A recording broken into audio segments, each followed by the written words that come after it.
Chapter 1381, A Strong Foundation. Silas stood in the midst of rotating balls of violet energy, his expression unreadable as he scanned through one stroke after another. The dense confusion in his mind remained heavy.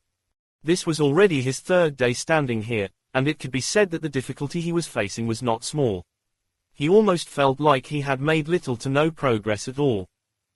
In the end, there was a difference between the Secret Realm's challenge and what he was trying to do here. In the Secret Realm, he was moving around templates of runes that already existed, morphing and changing them based on a subtle understanding of them. But here, he was trying to construct his own runes. Not just that, but a mesh of them, formed of a complicated net of interlocking E-grade runes. The difficulty was orders of magnitude beyond. For the F grade, there were 10 foundational strokes he had to learn. For the E grade, there were 10,000. Worse than that, the F grade had a total of 10,000 foundations that formed it, while the E grade warlord armor had 10 million. The gap was astronomical, and there was no doubt that the gap to the D grade would only be all the more ridiculous. Even if you had the skill as an F tier to draw all of this, you wouldn't have the mental stats necessary to keep up and manage so many strokes, foundations, and runes at the same time. The moment Silas started studying it all, he realized that even if he managed to learn all of this, the idea of drawing this in the middle of battle, there was simply no way. There is another way.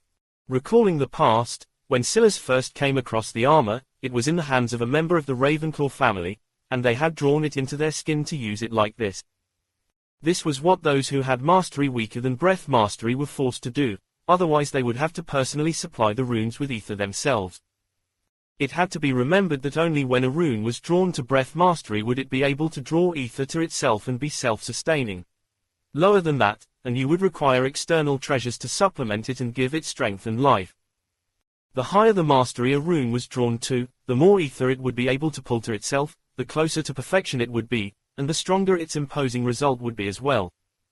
When Silas first saw this sea of strokes and the complex mesh of E-grade runes and foundations he would have to learn, he thought that maybe he should just take advantage of the resources he had gained through these battles to make his own personal E-grade armor into a series of tattoos he drew onto himself. He should be able to withstand it with enough external materials to supplement it all. But he wasn't sure if the scorned wraps would register it as a treasure or not. But then, he thought of something else. His F-grade Emerald Scorpion Warlord armor. His own armor and this one were actually different. That was part of the problem with deviating onto his own path so early on.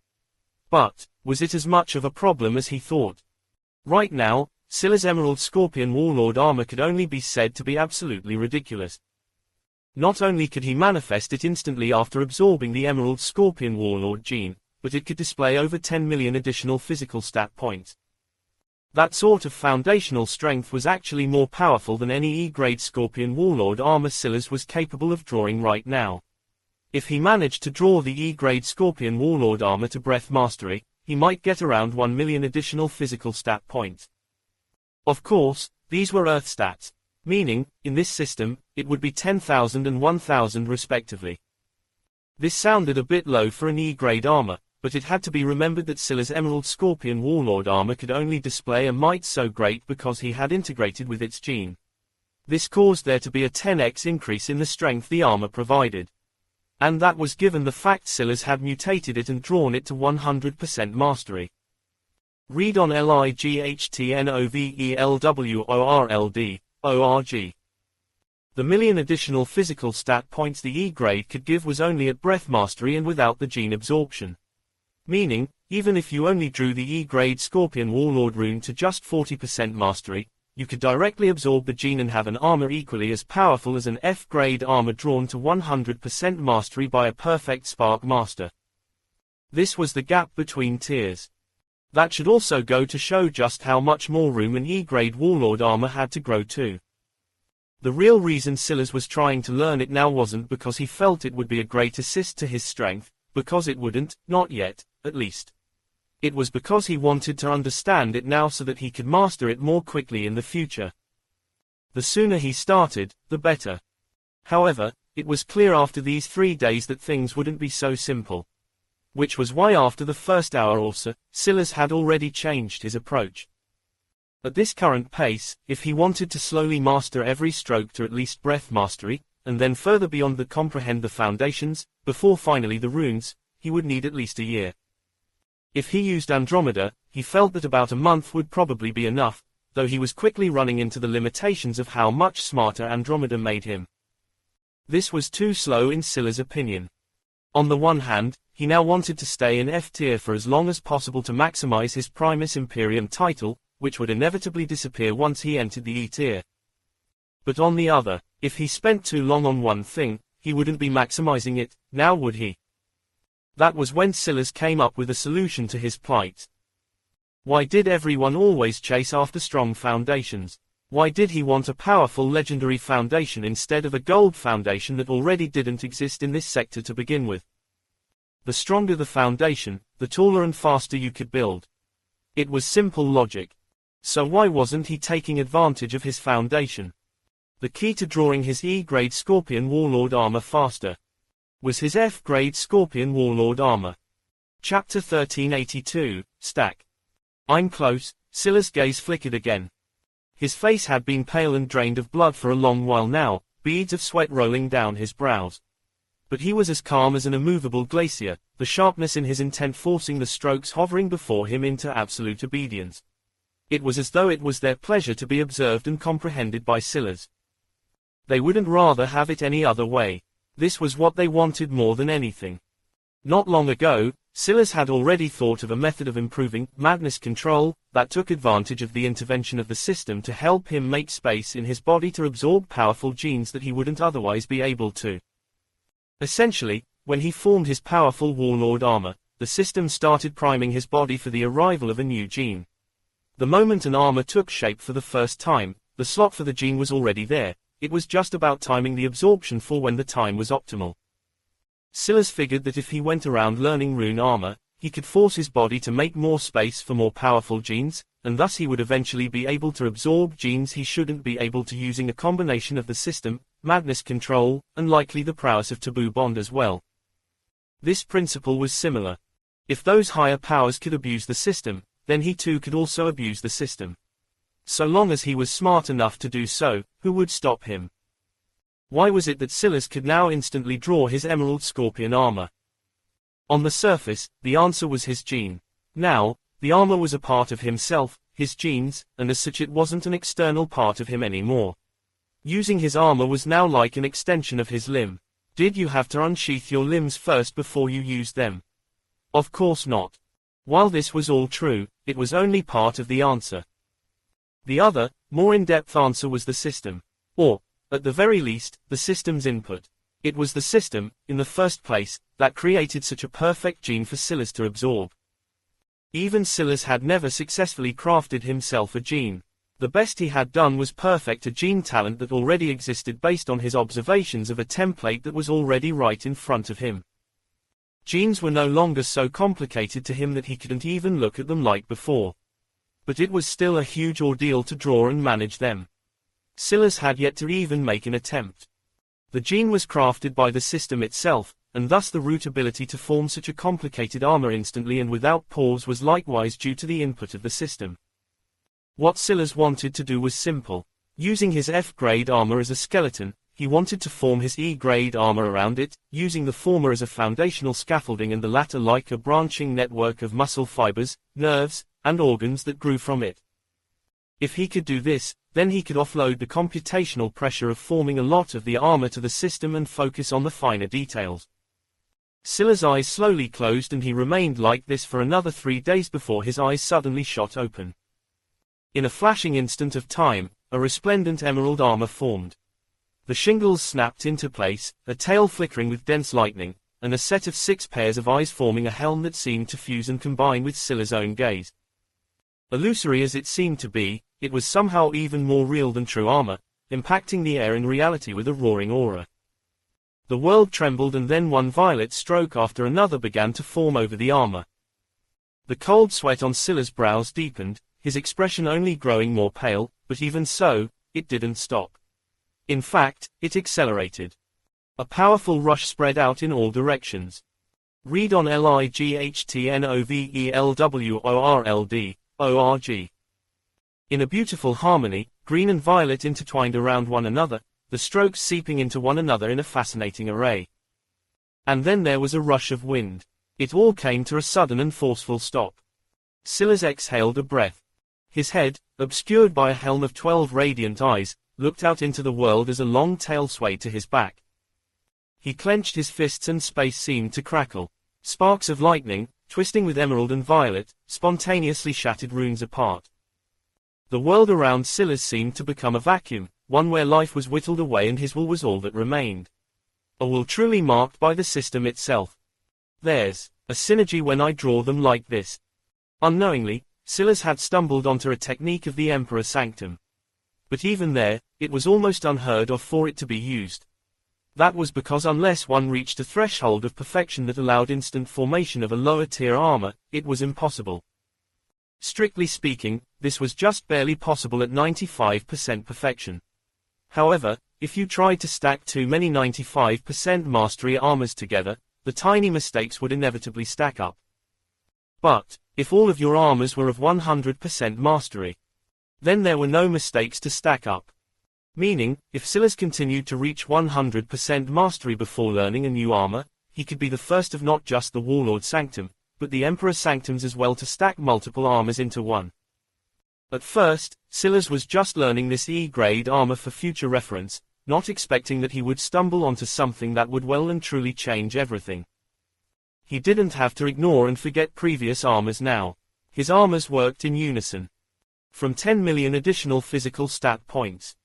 Silas hadn't even yet drawn his E-grade armor to breath mastery, but he already had 20 million additional physical stat points now. He had suddenly not just become an undefeatable F-tier, but he was also among the strongest E-tiers in the entire sector. Chapter 1383. 1 second. Silas exhaled a breath, looking down at his body and the power he felt rolling through it. This almost felt ridiculous. It was his first attempt, and he hadn't even truly succeeded yet. His goal was to try and use his F-grade armor as a boost to get his E-grade armor to breath mastery instantly, but he had fallen short. And yet, the strength of his F-grade armor had doubled instantly. The gap between it and his E-grade armor as a shroud was ridiculous. If he managed to get it to breath mastery, what would happen? A 3 times increase, more than that. And what if you were stacking more than just one armor? What if he managed to get his E-grade armor to 100% mastery and then stacked his D-grade armor on top of that? Would there be an exponential effect? How much more powerful would he be? The most shocking part of it all was just how little pressure there was on his mind and will right now. It was like the brunt of it all was being mostly offloaded onto his gene. Whereas in the past he would feel his will being rapidly sapped away using such a powerful rune armor, right now he couldn't feel freer even if he tried. It was like the world was massaging him. This must be it. That feeling of power being born into a strong clan with a strong foundation gave you. This was how easily power was supposed to come to you. This should be a secret method of the Emperor Sanctum, Silas deduced. In that case, they were even more powerful than he thought. The Emperor armor, on the low end, would easily be at least 50 times stronger than the Warlord armor. Silas had only formed it briefly, but it was his at the time. He was more familiar with it than anyone, including the rat who stole the gene from him. That was to say that if Silas had managed to take in the legendary gene back then, the power of the armor he would form would have been at 500 million additional physical stat points. If you doubled that, you would be at 1 billion. Simply cartoonish numbers, stats so powerful it was hard to fathom, and the sort of thing that would likely allow him to fight D-tiers head-to-head rather than having to scheme against them like he had to gain his now erased Kingslayer title. Or would adding an E-grade Emperor Scorpion armor to his F-grade Emperor Scorpion armor be even greater than just that? Silas looked at his palm and clenched it. His armor shattered to pieces, falling to the ground in a sprinkle that vanished into the ether. The pressure on the world around him finally faded as he turned to leave the inner sanctuary. As he did so, stepping out into the world again, he found several gazes of Scorpion lineage disciples staring at him. This library was actually a public place, and the location Silas had been in was one of the higher class training rooms for the E-tier disciples. Normally, it took quite a number of merits just to open it for a single hour. Spending almost a week in there was almost unheard of, even for Grelith's disciples. But seeing Silas finally come out, none of them was surprised or even dissatisfied. At this point, Silas was as much of a legend to the current Scorpion lineage as Heir was. They had all seen it happen, and the vast wealth of resources he had helped them claim. Well, they looked up to the screen that showed a battle they couldn't comprehend. The contest of D tiers had ended with Khan's loss. The contest of C tier had also ended with their loss, as Heir didn't even appear. At this point, no one even knew where he was anymore. For him to not show up for such an important thing left them on tenterhooks. Read on LIGHTNOVELWORLD.org. Like this, the advantage that Silas had fought and won for them was evened out, and that just left the battle of the lineage heads. Grelith and the Bat lineage head. It was clear from the moment the latter appeared that he hadn't thought he would have to make an appearance at all. The battle was delayed for over a month before he finally arrived. The Bat lineage head was a man no less tall and willowy than Aureolus and the others had been. He stood at over 9 feet tall, and with the way he hunched over, his robes pulled over his shoulders, they almost looked like a pair of bat wings themselves. Despite his posture, he entered confidently. And despite his confidence, he left in ruin and defeat. The complexities of a C-grade rune master weren't the sorts of things the public could even begin to keep up with.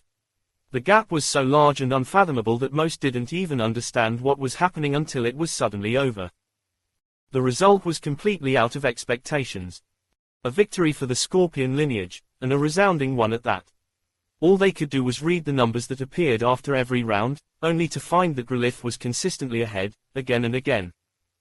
By just a single second every time. It didn't matter if Grelith went first or second, it was like he could perfectly see through the limits of his opponent, reading him ahead of time and acting accordingly. The first time seemed like a fluke. The second raised eyebrows. The third left the world in silence. The fourth was complete and utter humiliation. The fifth was like burning a corpse already rotted down to the bone. There was already nothing left, and yet the result was just the same. The Bat lineage head stood there in a bit of a daze, unable to understand what had just happened. This Grelith shouldn't be so powerful. They had already gathered all of the information they needed ahead of time. So how had this happened? Chapter 1384, Dead. Silas watched the screen quite calmly.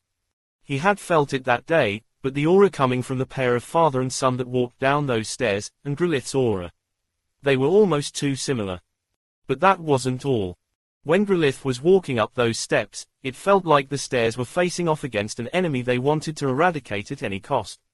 Yet, Silas himself hadn't felt any of that. At first, Silas thought it was because Grelith was shielding him from it, and maybe that had been true in part. But for him to not even feel a single sliver of that same hatred when he could feel it coming for Grelith so clearly. There was something odd about that. How was it that Grelith seemed to come from the same race as that pair from the Emperor's Sanctum, and yet he was here? Those people certainly came from a B-grade race at the very worst.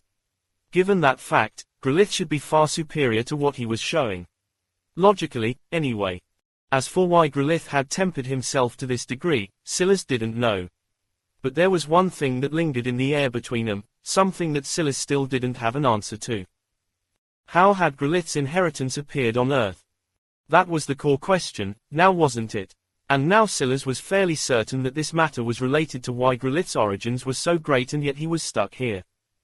Something also told Silas that it just might be another good reason for him to wipe the floor with the Emperor Sanctum in the future. All of this said, Silas had been pretty sure that things would end exactly like this.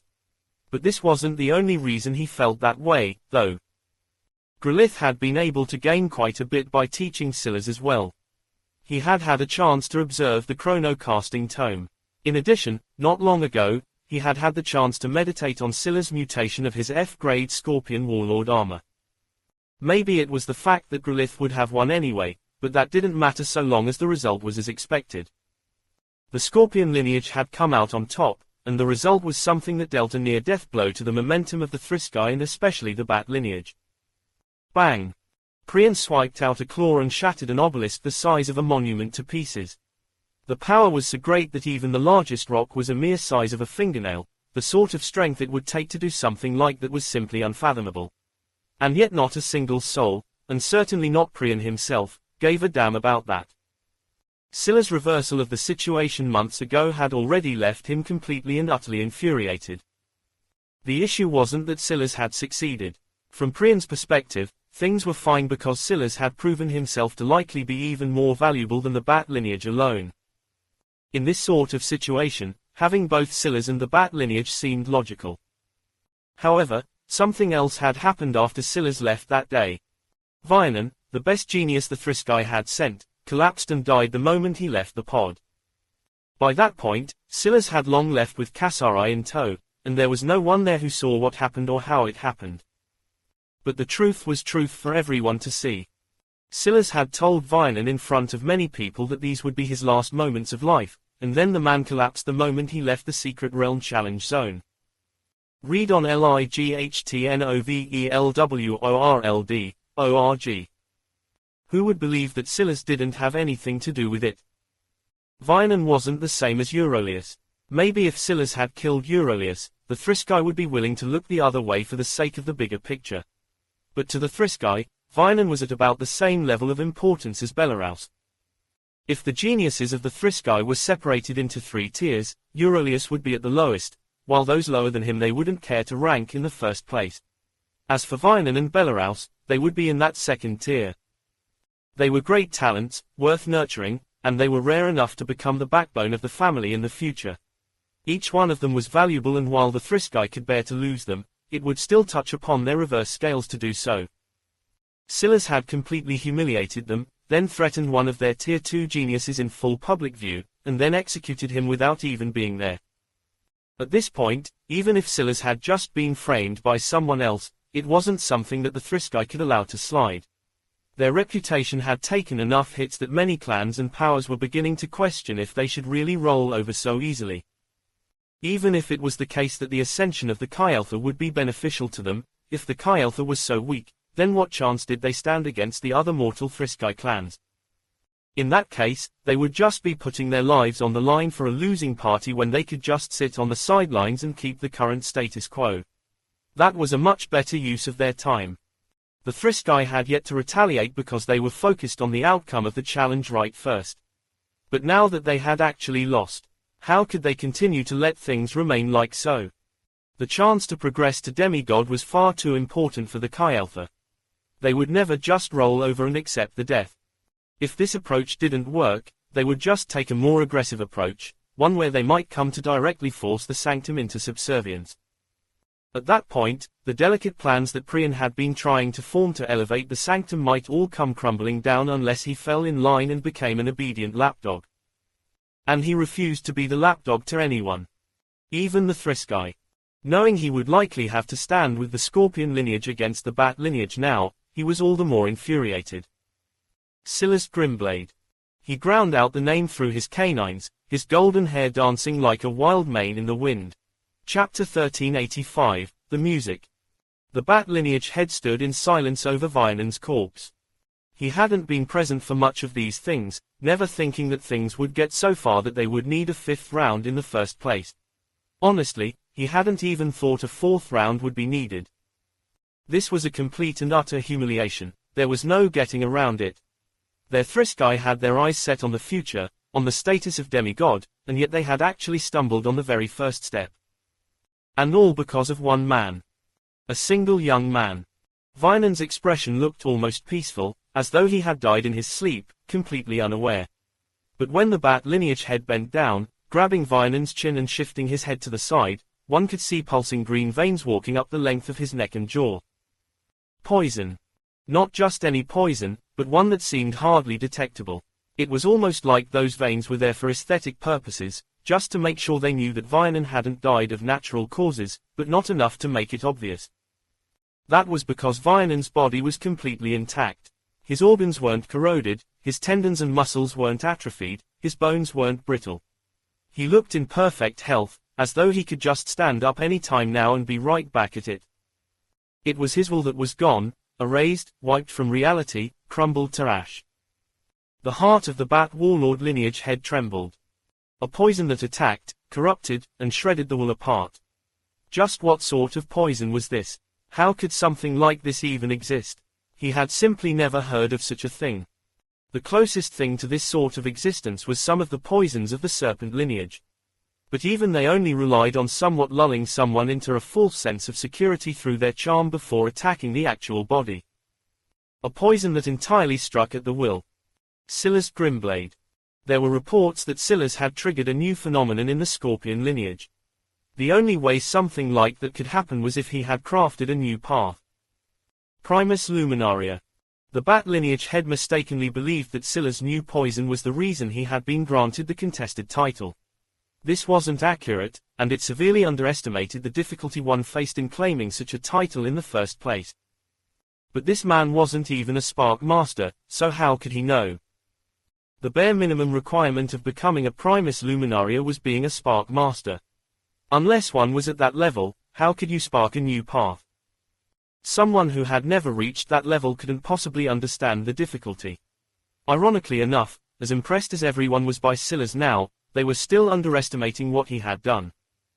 If one saw an Olympian throw a javelin 100 meters, and then saw an absolute monster throw one 150 meters, they wouldn't have the scope of understanding to grasp just how much more monstrous the latter was, especially if they had never seen anyone throw 100 meters in the first place. Biomad slowly stood to his feet. He didn't look around at the Thriskai around him, but his fury painted even the wind around him nonetheless. This humiliation. It will not be allowed to rest, he said slowly. His voice was almost gravelly, scraping against their ears like knives across pavement. Scylla's Grimblade has killed one of his sanctum in an unsanctioned duel. He is also suspected of having improperly participated in an F-tier challenge sequence when he had long reached the E-tier. This will not be allowed to rest. The gazes of those present flickered several times. They had checked, double-checked, and triple-checked whether or not Scylla's was truly F-tier. The trouble was that Scylla's will was too powerful. Even the D-tiers couldn't see through all of his stats, especially after he became the Primus Imperium. But they weren't fools. They had their methods. They knew that Scylla's was level 50. And the system itself had confirmed that Scylla's was F-tier when it announced him as Primus Imperium. They might not be able to see all of his stats, but could the system that granted the stats in the first place be unable to? Scylla's was a confirmed F-tier. They knew this for sure. He was just a complete anomaly. Read on LIGHTNOVELWORLD.org. But Biomad had still said this. That could only mean that he was saying so for a purpose. Biomad looked up, his gaze landing on a particular young man. Induce it. The young man's gaze flickered, understanding immediately. When you were level 50, entering the E-tier could be easy or difficult depending on who you were. It was obvious which category Scylla's fell into. Obviously, he was only holding back to perfect his F-grade foundation. What they didn't know was that Scylla's hadn't even started building his foundation just yet. The only reason there was a kernel of a foundation's aura there was because of the Wheel of Fortune that had primed the process. Inducing an accidental breakthrough wasn't difficult if you knew what to do. The first was stimulation through battle and danger. Then, at the right time, you needed to force E-grade ether into the pathways. At that moment, Scylla's would break through whether he wanted to or not. But these methods, they were things that only high-tier and high-class families like theirs would have an understanding of in the first place. To everyone else, it would look as though Scylla's had been suppressing himself, only to be forced to unleash his full strength when he felt like his life was on the line against a powerful opponent. At that point, not only would Scylla's image come crashing down, but their challenge would be completely nullified. Understood, the young man said indifferently. Then kill him. The young man didn't reply, as though that had already gone without saying. While this meeting was happening, Kasari was facing her own hurdle. It was time to return to the petals of the Seeing Thorn and face the music.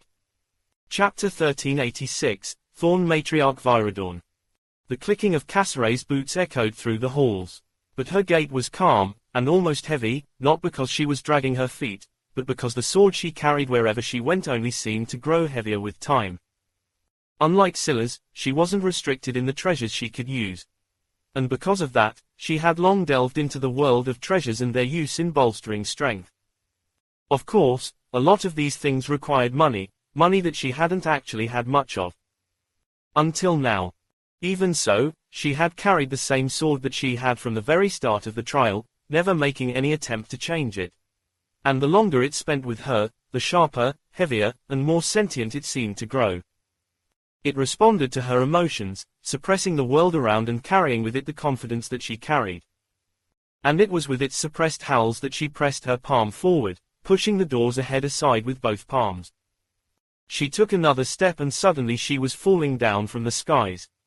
As though she had stepped out of a castle flying high in the skies, clouds whizzed by and rushing spirits of water pelted against her skin as though trying to needle through her and into her heart. But her expression didn't change even a single time. This wasn't because she had grown powerful enough to ignore a fall from such a height. Quite frankly, even a D tier wouldn't be unscathed from such a fall, especially considering the grade of the planet they were on. The real reason she was unmoved was because her will saw through it all. She only blinked once, and suddenly the sensation of falling was replaced by solid ground. Her military-style outfit had vanished, replaced by familiar disciple robes. They clung to her wide hips, her back exposed to reveal the beautiful tattoo of a thorned rose. Or, rather, it would have, had her sword not been there to block the view. Of course, that wasn't because of Scylla's. This was her choice, definitely. A small smile tugged at the corner of Cassere's lips as she pressed down with her bare feet, a rose appearing beneath her feet. She was somewhat absent-minded, as though she didn't know that she had been called here for a sanctionable offense, like there weren't powerhouses up to the C tier, each on their own floating roses, looking toward her. She was lost in her memories before she snorted and cursed in her mind. That bastard, I forgot to teach him a lesson.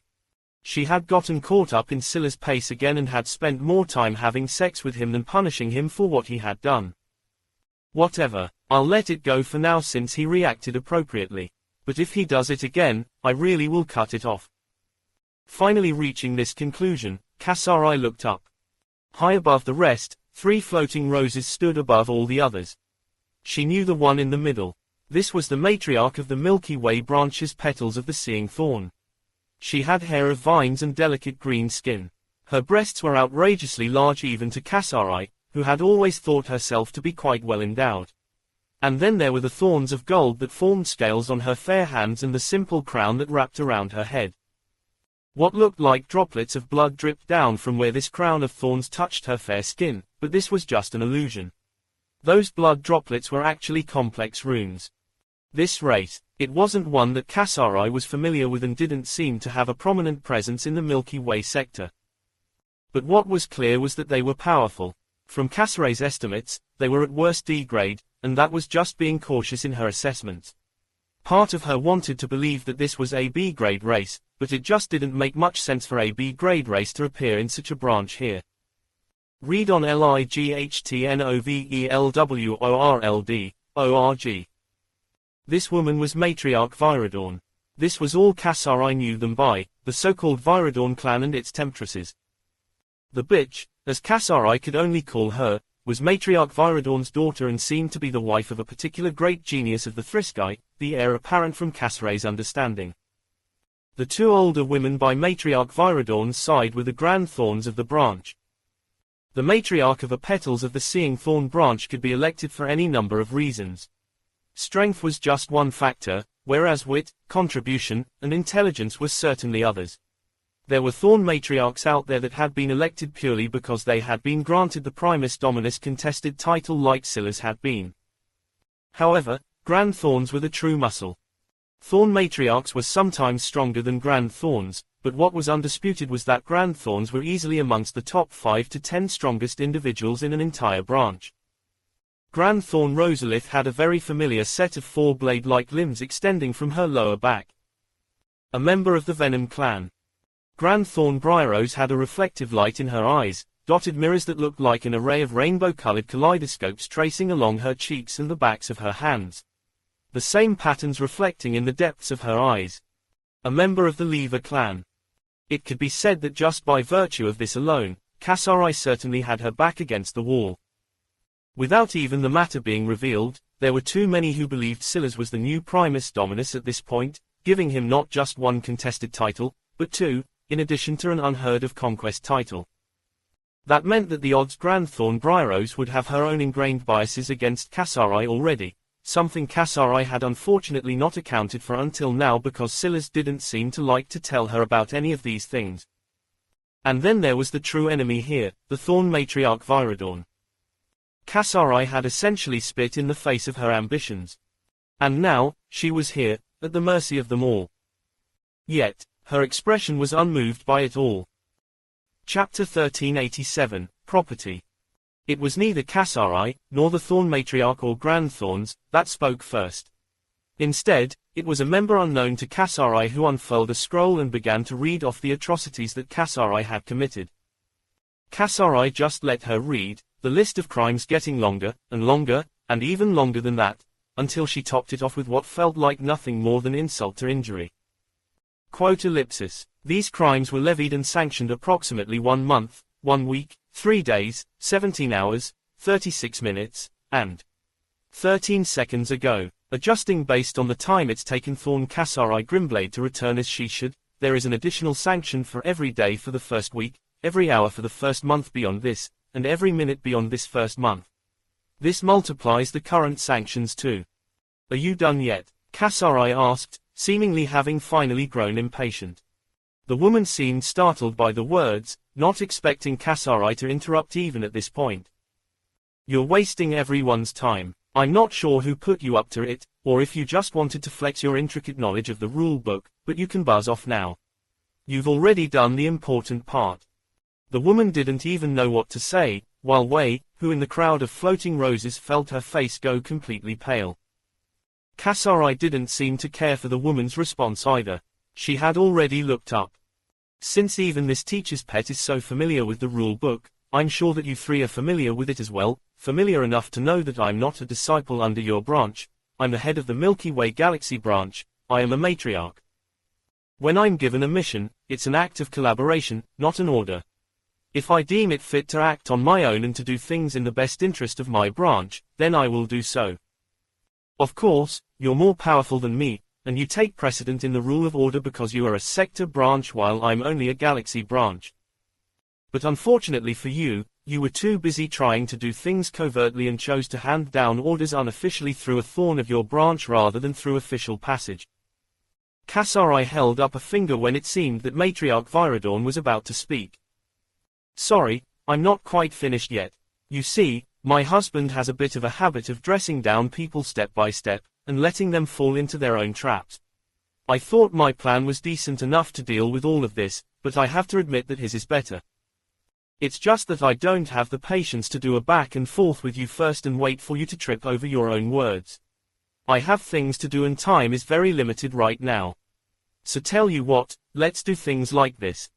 Chaosheir raised her hand and an orb appeared. System-wide message. The Conquest title system has been unlocked. As the first Conquest title holder of the sector, less than Silas Grimblade greater than has been granted a system reward, the Milky Way sector will now be undergoing a change and upgrade. Time, 2 years, 11 months, 29 days, 23 hours, 59 minutes, 59 seconds. I bet you're wondering which system reward my husband received. I was quite shocked when I saw what it was too. I'm not a fan of his cocky attitude. It makes my brain shut off and my panties wet, and the worst part is I'm pretty sure it happens to all the bitches that want to steal my man too. But what I have to admit is that he kind of deserves to be. Sometimes. Chaosheir looked up. Since we're flexing our understanding of the rule book, do you know what differentiates a sector branch and a galaxy branch? After all, we're all technically in a galaxy, aren't we? So what puts you above me? Is it your strength? The specific galaxy, maybe? Well, since you wasted my time, making me listen to that garbage spiel, I will happily waste yours by telling you what you already know. The primary branch of a sector is decided by 2 factors, the grade of the city stele and the grade of the galaxy. You all might not know the Milky Way's grade right now, that's because it's still in the middle of being upgraded. That's also why it's so heavily protected now and can't be easily touched. But in about, Chaosheir looked down at her wrist even though there was no watch there. Quote ellipsis. Oh, another 6 months or so, it will be a grade 10 silver galaxy. The eyes of the Thorn Matriarch and the Grand Thorns sharpened when they heard this. That was impossible. The strongest galaxy in the Milky Way sector was just grade 8 silver. What they didn't know was that every time Earth upgraded, it forcefully took the Milky Way galaxy along with it. Read on LIGHTNOVELWORLD.org. When Silas first succeeded in the summoning, Earth was granted a restoration back to grade 4 silver, and by virtue of that, the Milky Way galaxy was granted a path to grade 5. But then, soon after that, Silas managed to unleash the ire of the system's eye, and the result was a boost right up to grade 10 silver they were still in the middle of completing. This alone should have been enough, but Silas was an absolute madman. chaosheir didn't know why he wanted to do this, to expose something like this. It felt like it would only come with far more trouble than they could handle. But she trusted him with her life. So today, and into the future, she would be a mad woman right along with him. She smiled brightly, her blue eyes shining with a fierce light as her black hand danced in the wind. The orb of light in her hand only seemed to grow heavier as, one by one, they analyzed it. Legendary City Stele. Status, dormant. Village name, unnamed. Territory level, rudimentary village. Territory diameter, 1,000 meters. Residents, 0.10,000. Soldiers, 0.1,000. Popularity, 0/0. Subsidiary village limit, 10. Territory stats, basic amenities plus 50%, basic limits plus 1000%. Special status, Primus Imperius bound.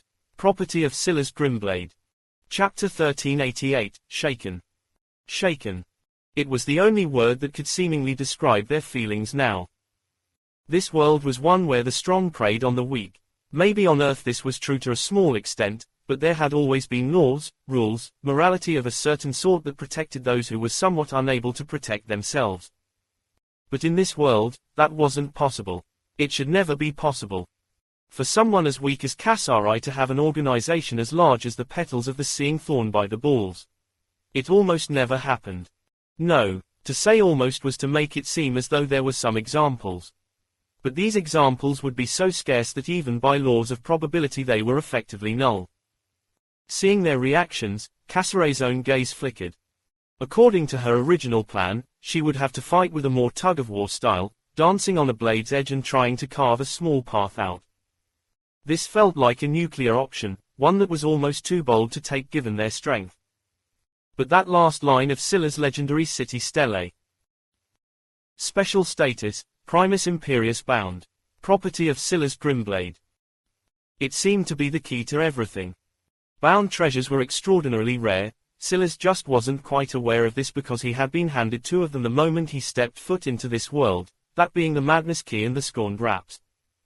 To have a treasure bound by a certain law or rule or regulation wasn't a simple matter. A bound law was akin to a physical law written into the world. It couldn't be overridden by a casual amount of strength at all. There was no point in having a bound law if AD tier could just burst through the restrictions whenever they wanted. No, bound treasures had rules that even S tiers couldn't take casually, regulations that even the gods of the universe weren't able to flout at will. A bound City Stele, that was as good as having a city that could not be conquered.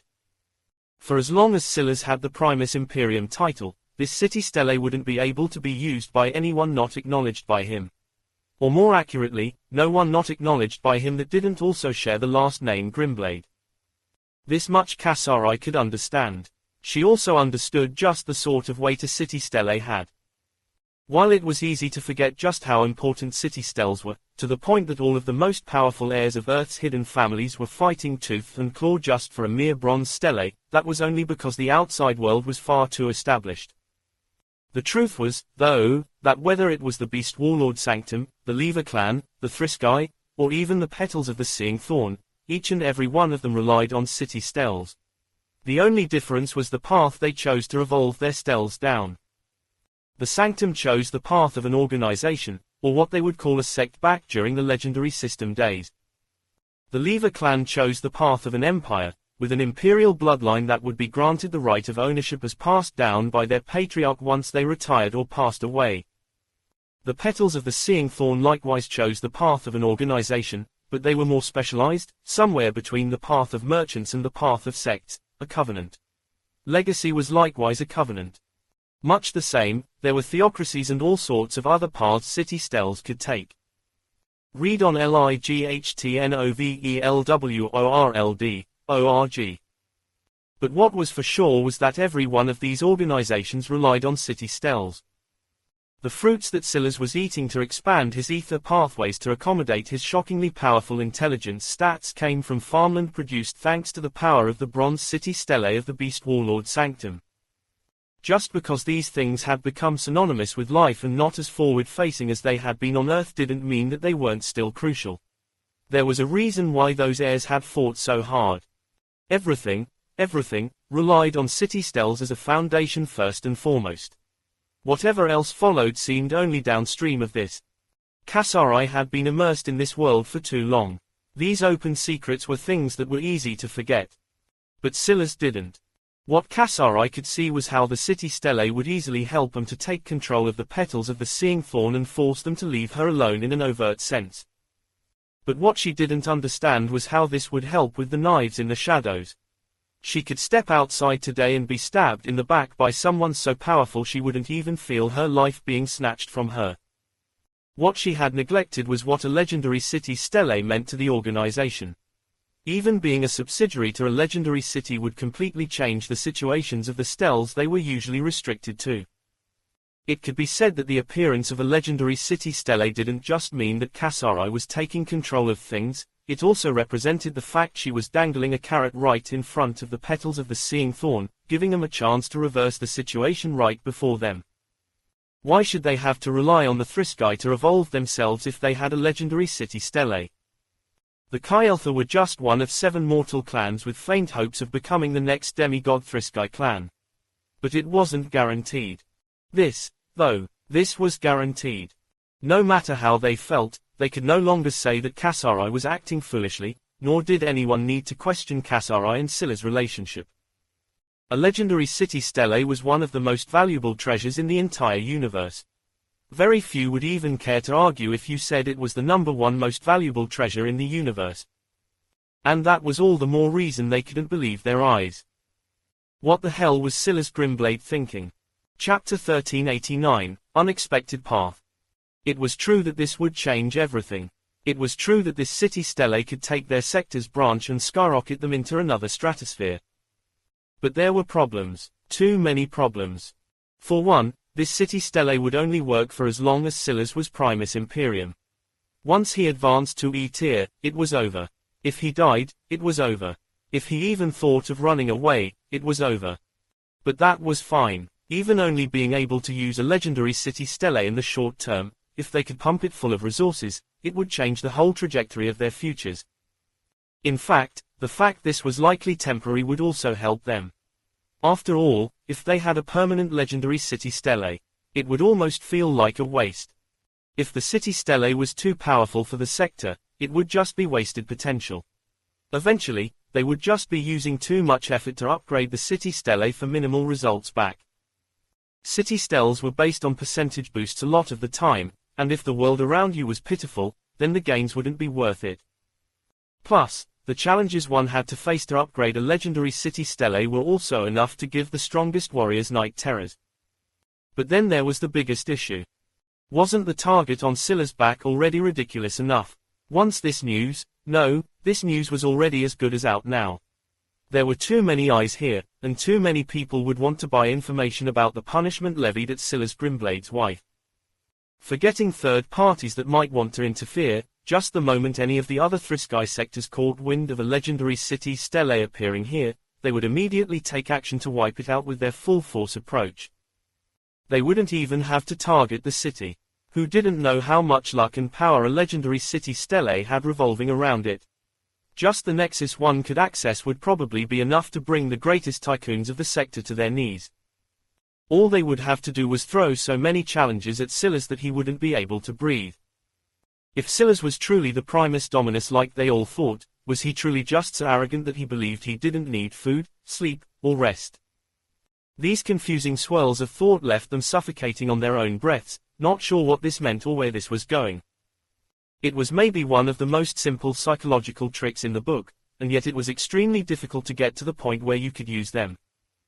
Silas had gone from unknown to having a towering reputation so grand there wasn't a single C-tier that hadn't seen his face or heard of his name in the entire sector. Soon, this would likely be true of adjacent sectors as well. He was the Primus Luminaria, the Primus Imperium, and also heavily speculated to be the Primus Dominus, as he was the only one who could possibly have secretly stolen such a contested title under everyone's noses. And it was precisely because of that everyone wanted to monitor his actions, to rethink and mull over everything he did, said, or acted upon. And while they were confused about what his true intentions were, trying to figure out what sort of master plan a Primus Dominus could be brewing, Silas himself was actually quite calm, his thoughts only known to him, and yet not a single one of them was spared toward them. Silas sat on a familiar mountain range, staring out into the distance.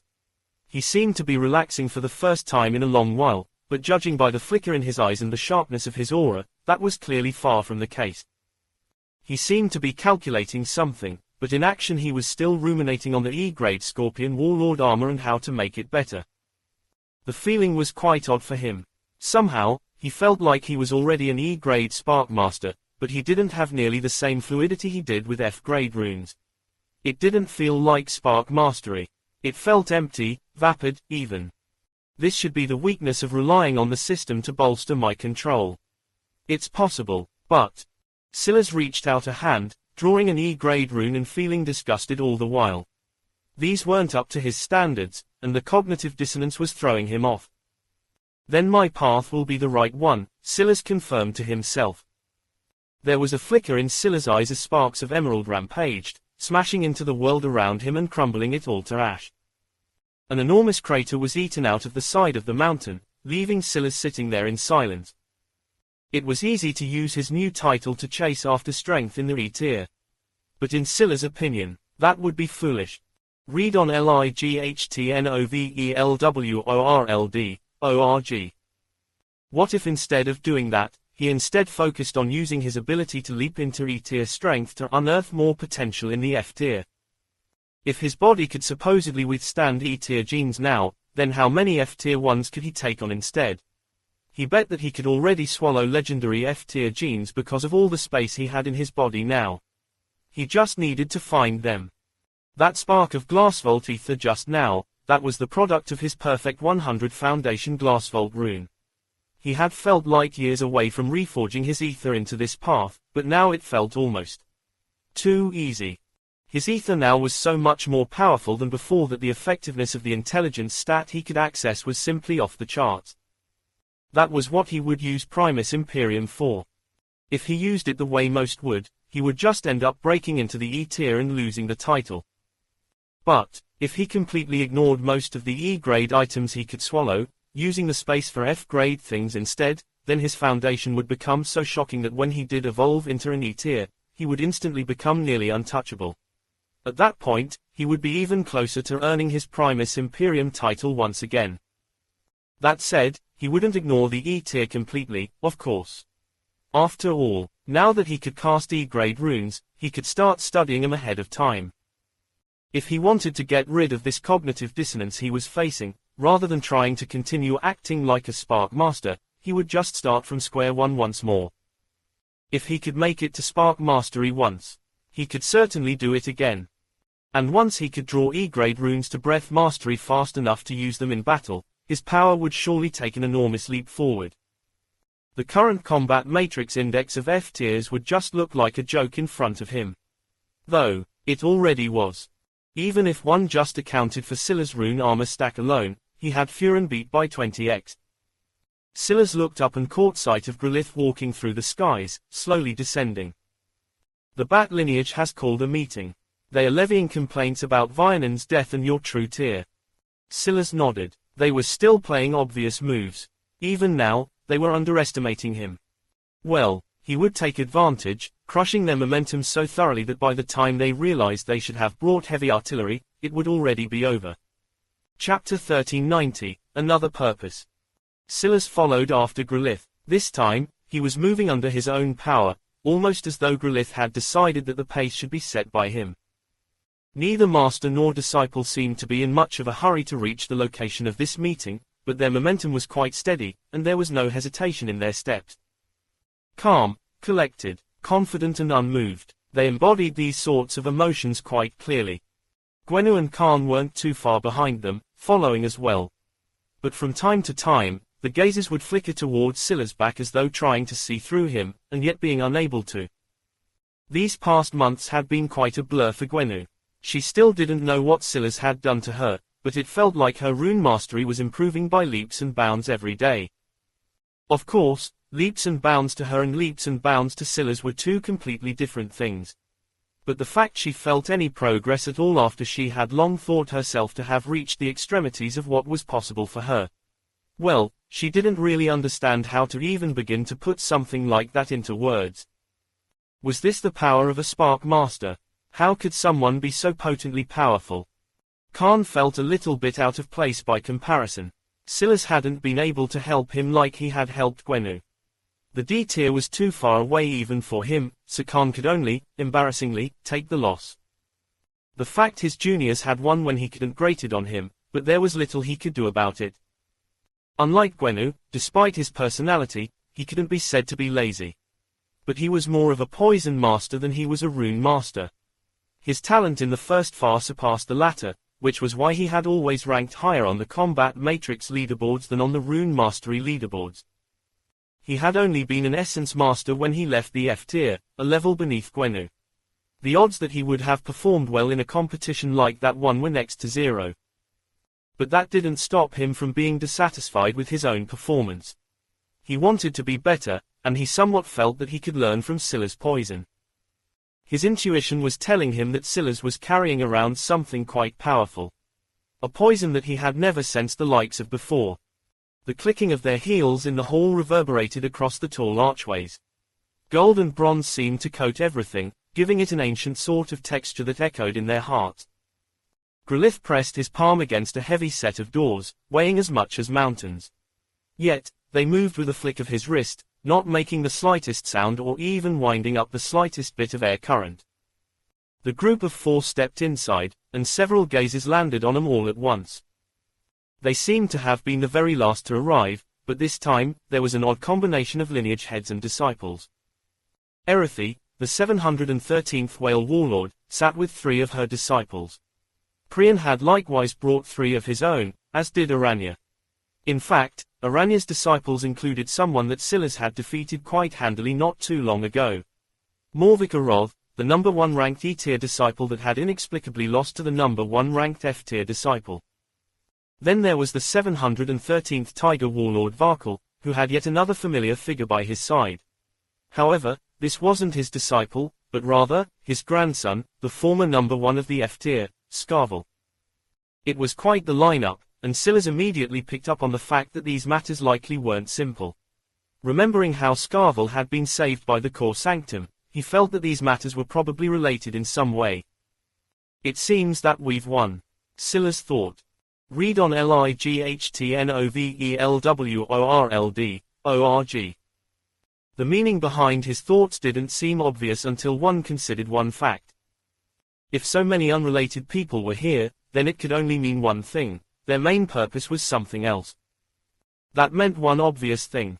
The complaints of the Bat lineage were secondary to the main reason they were here. That said, Scylla's gaze landed on the Bat lineage and the disciples they had brought.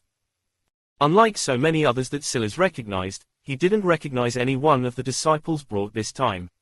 They were new faces entirely. If Scylla's was one to sneer, he would probably be doing so right now.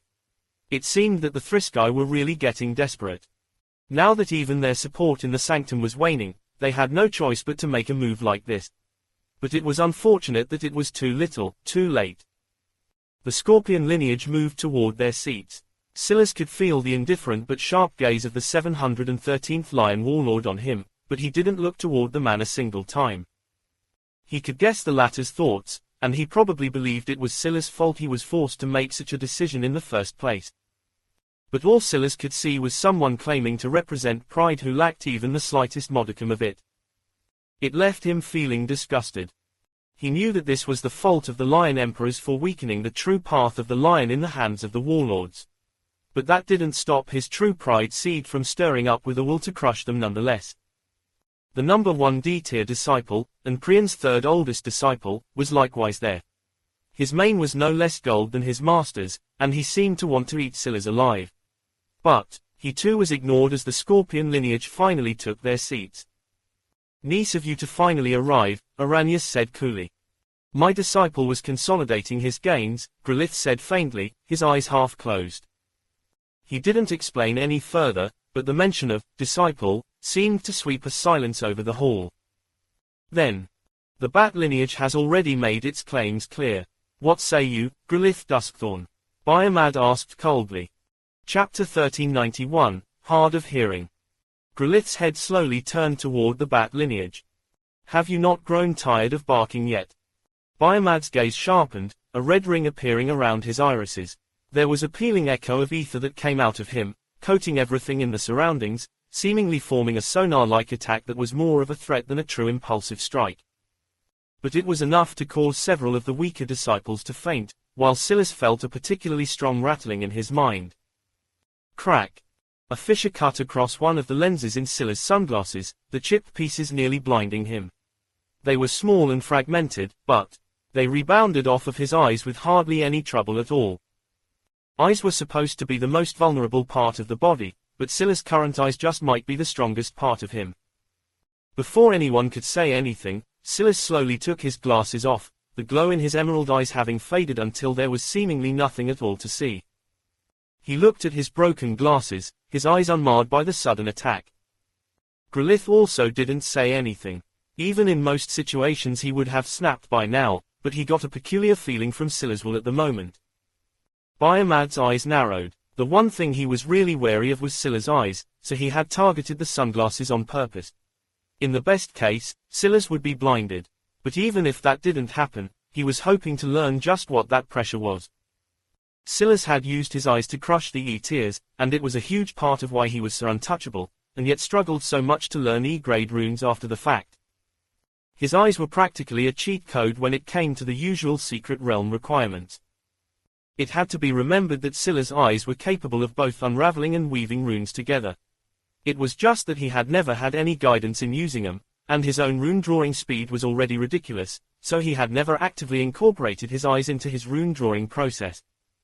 He bet that if he was able to figure it out, he might be able to use his eyes to improve his E-grade rune-drawing to a substantial degree, though it had been mostly useless to him in the F grade. He just needed time to learn and adjust. But when it came to the secret realm, his level 100 profession was on a level of its own. He could see through the matrices in a single instant, then use his eyes to force them to weave together. This was the real reason he had crushed the Thriskai so easily. Biomad didn't really believe that Silas was truly an E-tier. He wasn't that much of a fool. But as someone from a race of people with powerful eyes, he wanted to understand just where Silas came from and how they could be so strong as well. He thought that the moment he destroyed Silas' sunglasses, he could learn what those secrets were, and even if he couldn't, he would injure them to the point they would be useless in the meantime. But he had actually failed on both accounts. Silas wore the sunglasses because they saved him the mental strength he would otherwise need to use to suppress his charisma. Not because he had no other choice. Gwennu seemed about to blow her top, but just as her mother looked toward her to say something to stop her unruly daughter, it was Khan who pressed her back into her seat. "Just wait," he whispered into her ear. Gwennu grit her teeth and then did as she was told. "The Bat lineage is truly something else," Silas said calmly. "There have already been 2 attempts to integrate, leading to 2 resounding failures. Yet, instead of introspecting, you've just continued to swap your disciples in and out as though this will make the difference." Silas looked up, meeting Biomad's gaze only briefly before his eyes landed on a young man by his side. "Now, you've broken my things in a vain attempt to injure me. Why? Because you want another challenge. There's no need for such roundabout methods. I don't need to prepare or swap out. You would like me to fight your E-tier? Sure, I will." Silas stood to his feet. The seating arrangements of the various lineages hovered on spinning half-pods of polished bronze. The moment he stood, they seemed to react to his intentions, and a seamless, once invisible door opened up. Read on LIGHTNOVELWORLD.org. Silas stepped out and fell like a meteor to the ground. And yet, when he landed on the marble, there wasn't the slightest fluctuation. Come, then, you attempted to injure me, so I will take the life of your disciple. There was a biting, chilling cold to Silas' words as emerald winds surged around him. Biomad's eyes carried a sharp luster to them, but before he could say anything, the young man stood. I'm glad that you've admitted to taking Vianan's life. In that case, the sanctum can rest easy when I take your head. Silas looked at him quite calmly. The hearing of bats should be the greatest asset, but it doesn't seem like your ears work very well. I don't remember ever admitting to such a thing. But then again, you don't seem very bat-like, now do you? The aura of the young man suddenly fluctuated. It only took a single glance for Silas to tell. This young man wasn't a member of the bat lineage at all. The bat lineage was just one of the many pawns of the Thriskai, and all things considered, even if they did have greater ties to the sanctum than Silas knew, even a mortal Thriskai clan was too high up to pick such a weak lineage. This young man had likely been randomly transferred into the bat lineage because the others couldn't stack up. He didn't have the aura of a bat at all. Bang! The young man landed before Silas, his aura rippling. You are far too arrogant. Death might be the only cure. Name, Zolt Kyeltha, level, 64. Physical, 18,372, mental, 23,991, will, 19,998. Chapter 1392. Zolt Kyeltha, 1. Name, Zolt Kyeltha. Level, 64. Physical, 18,372. Mental, 23,991. Will, 19,998. Zolt felt a jolt run through his mind, the uncomfortable feeling of someone scanning him sending a shudder down to the depths of his soul. Crack. A protective item on his neck shattered to pieces, crumbling to ash as it slowly fell to the ground and scattered like dust in the wind. Silas looked at the stats quite calmly. He was a bit surprised Zolt wasn't a level 100 on the verge of reaching the D tier. He had seemingly grown too used to facing such opponents. Yet, still have 36 more levels of growth left before he could catch up to Gwenu. His stats were basically double that of her, or at least almost so. The gap between the two was enormous, not to mention the fact these stats didn't account for boosts from skills, comprehensions, and various other rune-related things either. Zolt should be who the Kyeltha claimed to be among their first tier of geniuses. But, to Silas, this was just yet another insult. They went as far as to have Zolt join the bat lineage despite him not even being a member of the lineage to begin with, but they weren't willing to sacrifice the best of the best they had in the E tier, so they sent a level 64 instead. A foolish mistake. Zolt took a half step back, his eyes blinking as he regained a sense of himself. These geniuses were so used to having their treasures block scanning for them that unlike the people of Earth, they had long forgotten what it felt like to be scanned in the first place. The feeling of intrusion, like a slimy palm scraping along your inner organs, or a nail slicing along your heart muscles. It was enough to make a man or woman feel suffocated, as though they had been violated in the worst of ways. You. Zolt took a haggard breath, his gaze looking down toward the ashes scattered around him. His fury took root deep within him and then billowed outward, a crack appearing in his forehead. As though holding back the depths of hell, the lids of his sky eye spilled forward with a crimson light that seemed to radiate out with beams of bloody red. Silas' body flickered and vanished in an arc of emerald lightning, stepping out of the way of the beam as it cut across the ground. There was a hint of narrowing in Silas' eyes as he looked at the marble it passed along. It was completely unblemished, as though nothing at all had happened to it. However, Silas had still felt as though it shouldn't touch him. He looked back up to Zolt to feel that the latter had taken out a blood-red halberd. Its weight seemed so great that light bent around it, a sizzling air popping and crackling in its presence. Zolt slowly raised and then pointed the tip at Silas' head, his hair dancing in the air as his horns seemed to grow only all the more prominent. Standing at over 8 feet tall, his body brimming with power and vitality, he looked like a demonic overlord ascended to pass judgment over the world. If nothing else, his aura, his momentum was suffocating, akin to a towering mountain compared to Silas' small, insignificant figure. The momentum an F tier could muster up was truly too small in the face of such a character. Read on LIGHTNOVELWORLD, A halberd-related comprehension. The boost from an E-tier comprehension also seems to be much more significant. His strength alone has increased by 5-fold. Silas indifferently read Zolt as though he was an open book. Bang! The two suddenly moved at the same time. Silas' clothing was enveloped by a surging emerald might, his perfect scorpion warlord armor sparking to life as his physical leapt upward by over plus 10,000. He met the halberd with a fist, the difference in power so great that he should have sent flying back. No, it was so great that he should have been shattered on the spot, his body becoming little more than a mass of flesh and blood.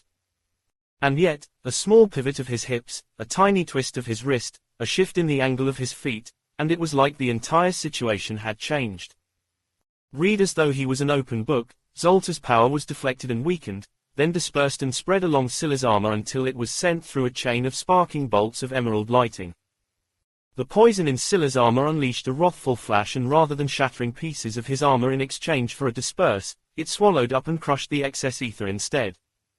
Then, in a fluid motion, Silas deflected the halberd to one side and then gathered up the new energy of his glass vault to the next. As though his armor had become a series of rebounding mirrors, they roared with life and vitality, gathering up Zoltar's energy into a blow that struck back against his chest. Zolt took a heavy step back.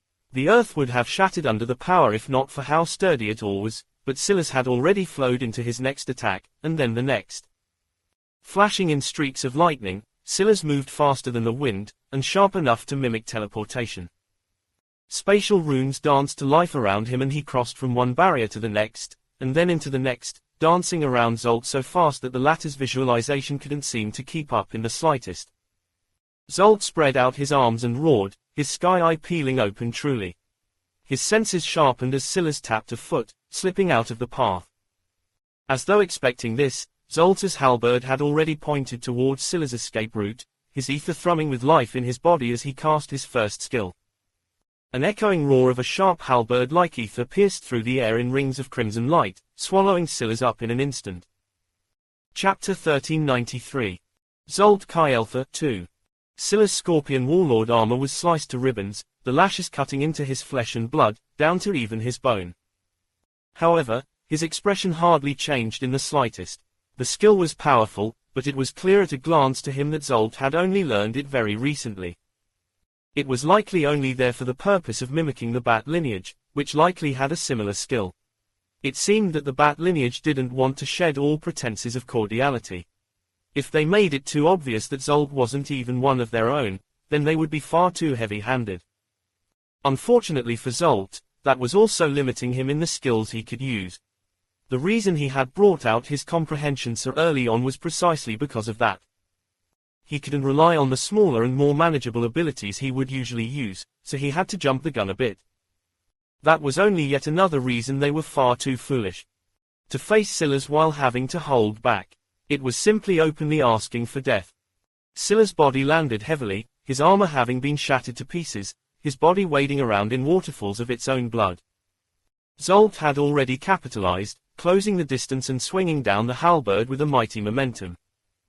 Silas' scorpion warlord armor appeared again instantaneously, as though it had never been shattered in the first place.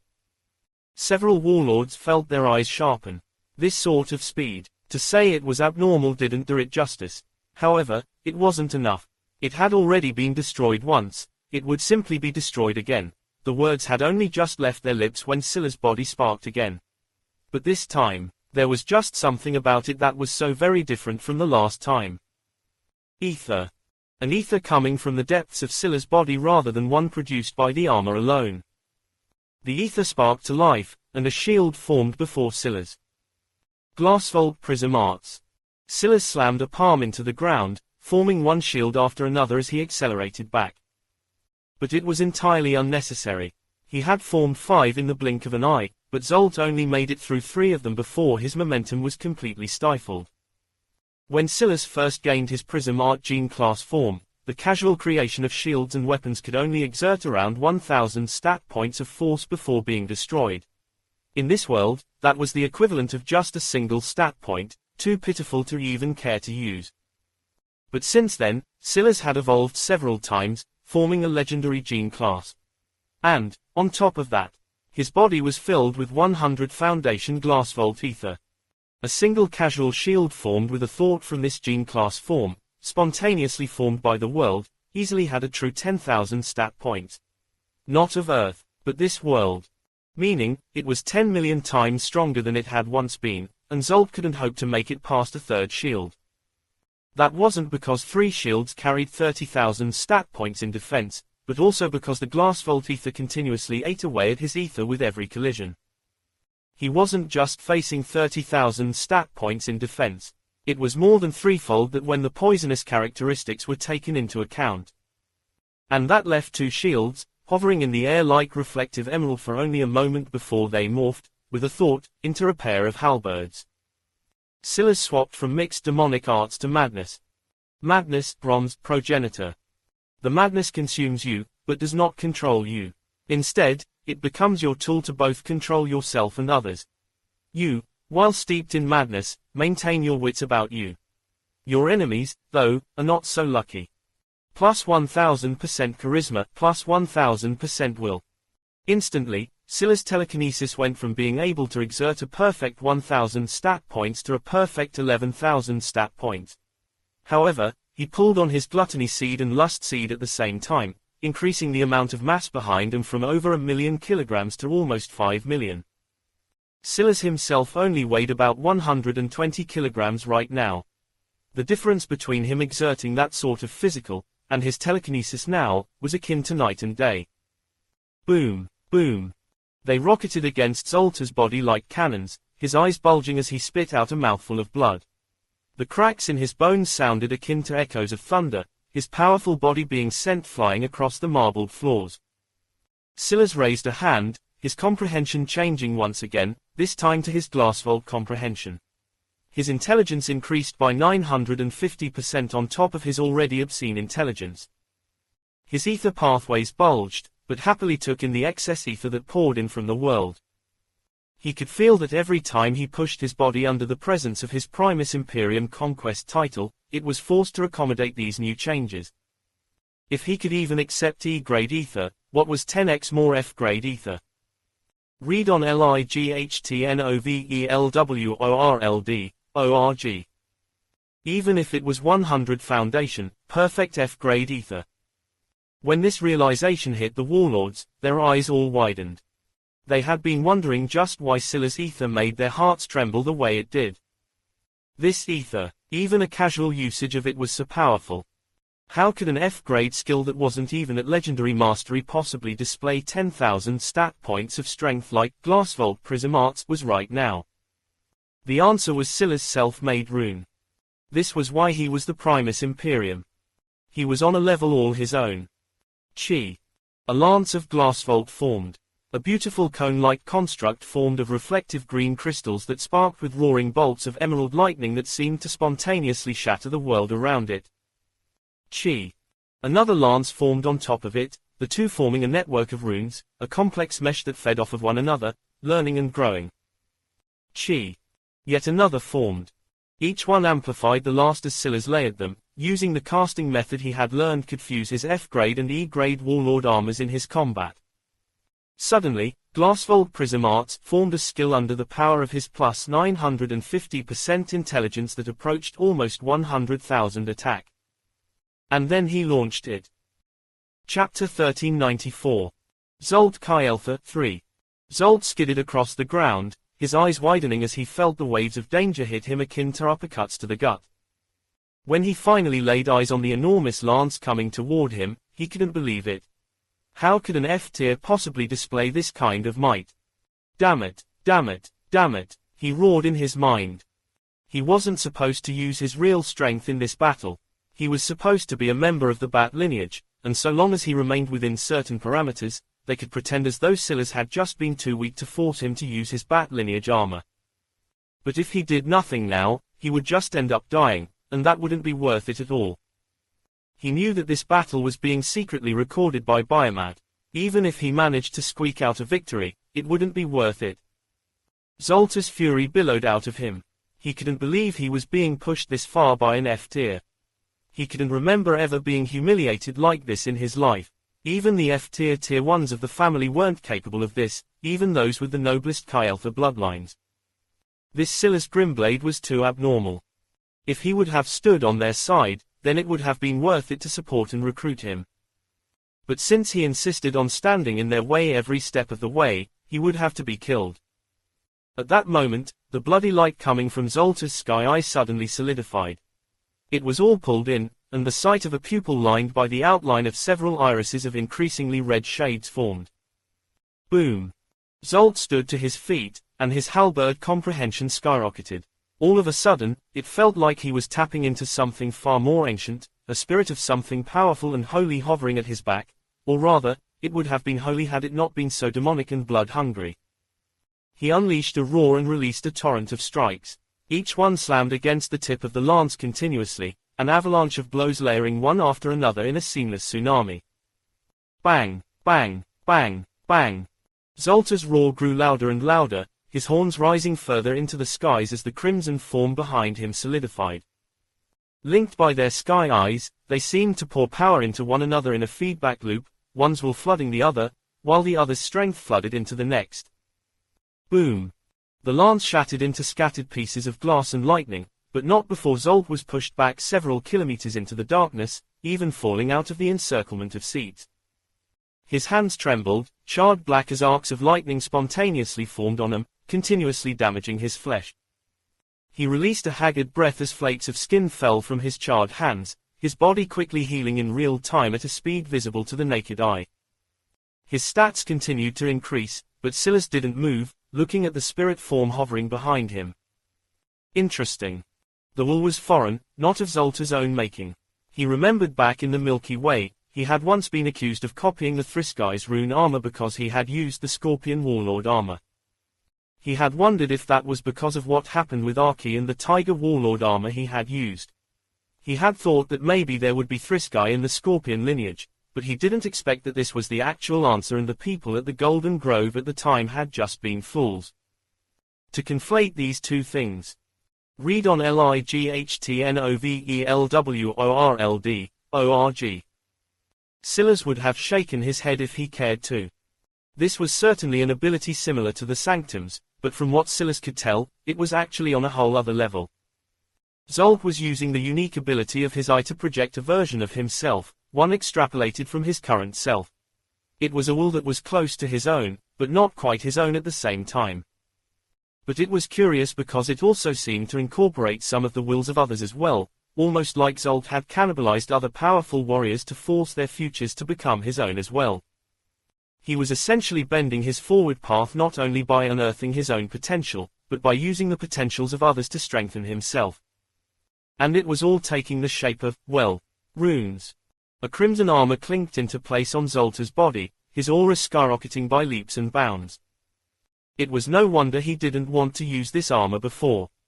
This was certainly not the Bat lineage armor, and every one of them knew it. Biomad's jaw clenched, but he didn't reprimand Zolt. This was the right choice. It wasn't the best situation, but losing was even more unacceptable. Zolt released a steaming breath as a helm snapped over his head, his appearance as a demon warlord completed right before all of their eyes. It was powerful. Not only was it powerful, but it provided boosts not just to physical stats, but mental ones at least.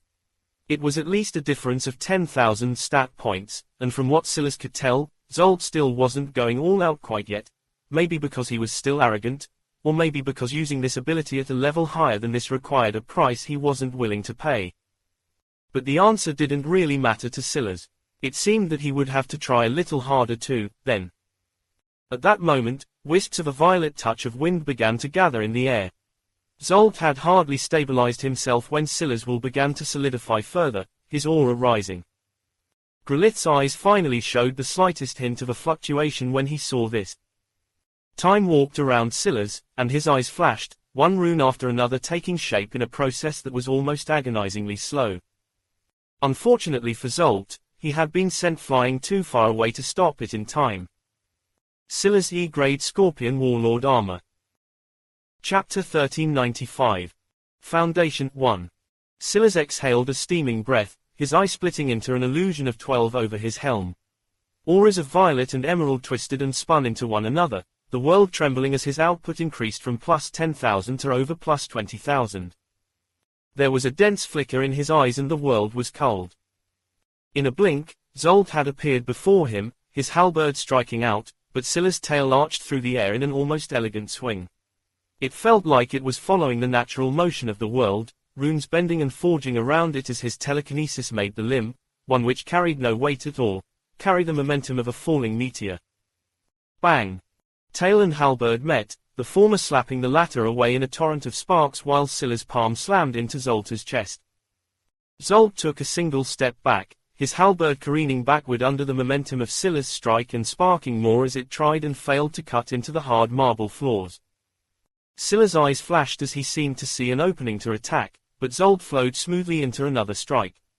The tip of his halberd balanced on the ground, his body arching backward and his foot angling up in a kick that crackled against the air. The kick swung with a momentum that compressed and shuddered space, appearing at the side of Scylla's head in a blink. Scylla's gaze only flickered as he used Glassfold Prism Arts again, his Glassfold comprehension still active to boost its defenses hugely.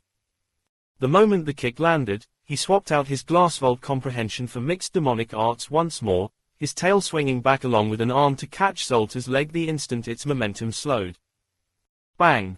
The leg crashed through the defensive shield but lost a large majority of its power. Not having been powered by a skill in the first place, and being far too improvised, its effectiveness was lacking. Caught by a heavy tail and a strong arm, Zolt found his leg pinned to Scylla's hip. Rather than taking a step back, Scylla stepped forward, a leg kicking out against Zolta's knee. Any other person would have snapped every ligament in their leg in that instant, but Zolt only groaned. Even so, his knee collapsed in one direction, his balance being thrown off entirely. Scylla's eyes flashed once again. The instant Zolt lost his balance, it was over. It only took a single intent, a single usage of the scorned wraps to end his life. But as though he had felt the danger pulling at the very depths of his soul, Zolta's sky eye pulsed with life, a concentrated beam of will moving so fast it slammed against Scylla's forehead before he could complete his grappling maneuver. The momentum of the illusory beam was somehow so great that Scylla's head snapped back, a second foot lashing out and smashing against his chest. Scylla's grunted, his body being sent flying backward. Zolta's intent sharpened as he flipped, landing on the tips of his toes deftly. Using his halberd to gather up momentum, his body flared with life. With a thought, his crimson wool took another shape, wide wings forming along his back. He stomped a foot and practically teleported forward, his body appearing high above Scylla's soaring form as he slammed down with all his might. Boom! The halberd slammed down with the momentum of a falling meteor, but it hardly landed before Scylla's body flickered into a stroke of lightning across the wind and clouds, his body appearing dozens of meters away. A line of blood trickled down the length of his jaw, his body feeling quite rattled. He had managed to wake up in time, but he had still taken some of that hit. Read on LIGHTNOVELWORLD.org. Not only had Zolt used a movement skill just now, but it seemed layered with a charging skill as well. He combined the momentums into one to create a more powerful effect from two weaker skills. Scylla's wouldn't even have been able to see through such a thing if not for his sharp senses and his temporal delay progenitor flame ability. Otherwise, the subtleties would be too complex for him. There were still so many things about this world that he didn't even know were possible because of how little time he had spent in it. But that didn't mean he had any intention of stopping here. It seemed he was going to have to kick it up another notch. Spatial and time runes began to dance around Scylla's once again. But this time, he was serious. Space and time seemed to whimper and bow at Scylla's feet. He brandished his palms, raising them up in a relaxed position as though he was prepared to strike with his fist, palm, or finger with a single thought. Zolt had long clenched his jaw. He thought that this would be over with that strike, but somehow Scylla's had managed to shake awake from such a direct will attack so easily. He didn't even understand how it was possible. He could sense that Scylla's hadn't practiced any will defensive methods, or any will attack methods for that matter. How could an F-tier's will be so strong that its raw existence could withstand such a powerful skill? A monster, that was the only explanation. Scylla's was a monster. He needed to die. He definitely needed to die. Zoltar's hand gripped his halberd and resolution radiated from his eyes. The depth of red coming from his sky eye multiplied, and the crimson figure behind him grew several times larger, doubling in size, then tripling until it was over 12 meters tall. Suddenly, it began to mimic Zoltar's actions rather than just standing there, a halberd forming in its palms as well as it pointed it forward. Plus 25,000, Silas saw through instantly. Truly powerful, indeed. It seemed that his runes alone likely wouldn't be enough, not like this. But should he go so far for this? Silas' gaze flickered. It seemed he might have to. He took a step forward. Chapter 1396. Foundation 2. Silas' body seemed to sway. He vanished and appeared again as though he had always been right in front of Zolt. Ch. The space and time runes around Silas shattered to pieces the moment he entered the range of the Thriskai genius. They were just F-grade runes, and the wall of an E-tier was too great. Rather than being teleported within arm's reach, Silas was a full 3 meters away. But his expression seemed just the same, not shifting or changing in the slightest. There was a coldness to his gaze at the moment that was unmoved by the world. Zolt took advantage, slashing out his halberd. But just when it was about to cut across Silas, the latter's body faded as though it were a mere mirage, a mirror that didn't exist in this world at all. Silas appeared right in front of Zolt as though he had always been there once again. It was like the reality of the former Silas with shattered runes didn't exist. The true pride seed took control of the world around Silas, and Silas began to cast runes with his Archon casting measures. He wrote one rune into existence after another, making Zolt question which way was up and which way was down. He didn't even know what was reality any longer. A shattered rune. Maybe if Zolt was AD tier he could manage such a thing. But in front of a Primus Luminaria. A crown of sparkling light appeared above Silas' head, his 12 eyes flashing as he swept out a leg. Zolt slammed the butt of his halberd into the ground to block, only for Silas' leg to sweep through the opposite side he blocked from. Confusion colored Zoltar's face as he fell to a knee, Silas only slamming into his nose the moment he fell to hip height. His brain rattled in his skull, but to his credit, he tried to counter, swinging out his halberd even on a single knee, but Silas had already hopped into the air as though he had always been there. Zoltar's blade passed through an afterimage he could have sworn was Silas' real body, only to be shaken when there was no blood. Crouching as he leapt into the air, Silas suddenly spun, unfurling his body to unleash a devastating axe kick right onto the center of Zoltar's head. The sickening sound echoed through the otherwise quiet hall, the eyes of every single one of them so focused on this battle that many had forgotten to breathe. Zolt felt like he was losing his mind, but to an outsider's perspective, it looked as though he was continuously swinging at air while Silas treated his body like a bean bag.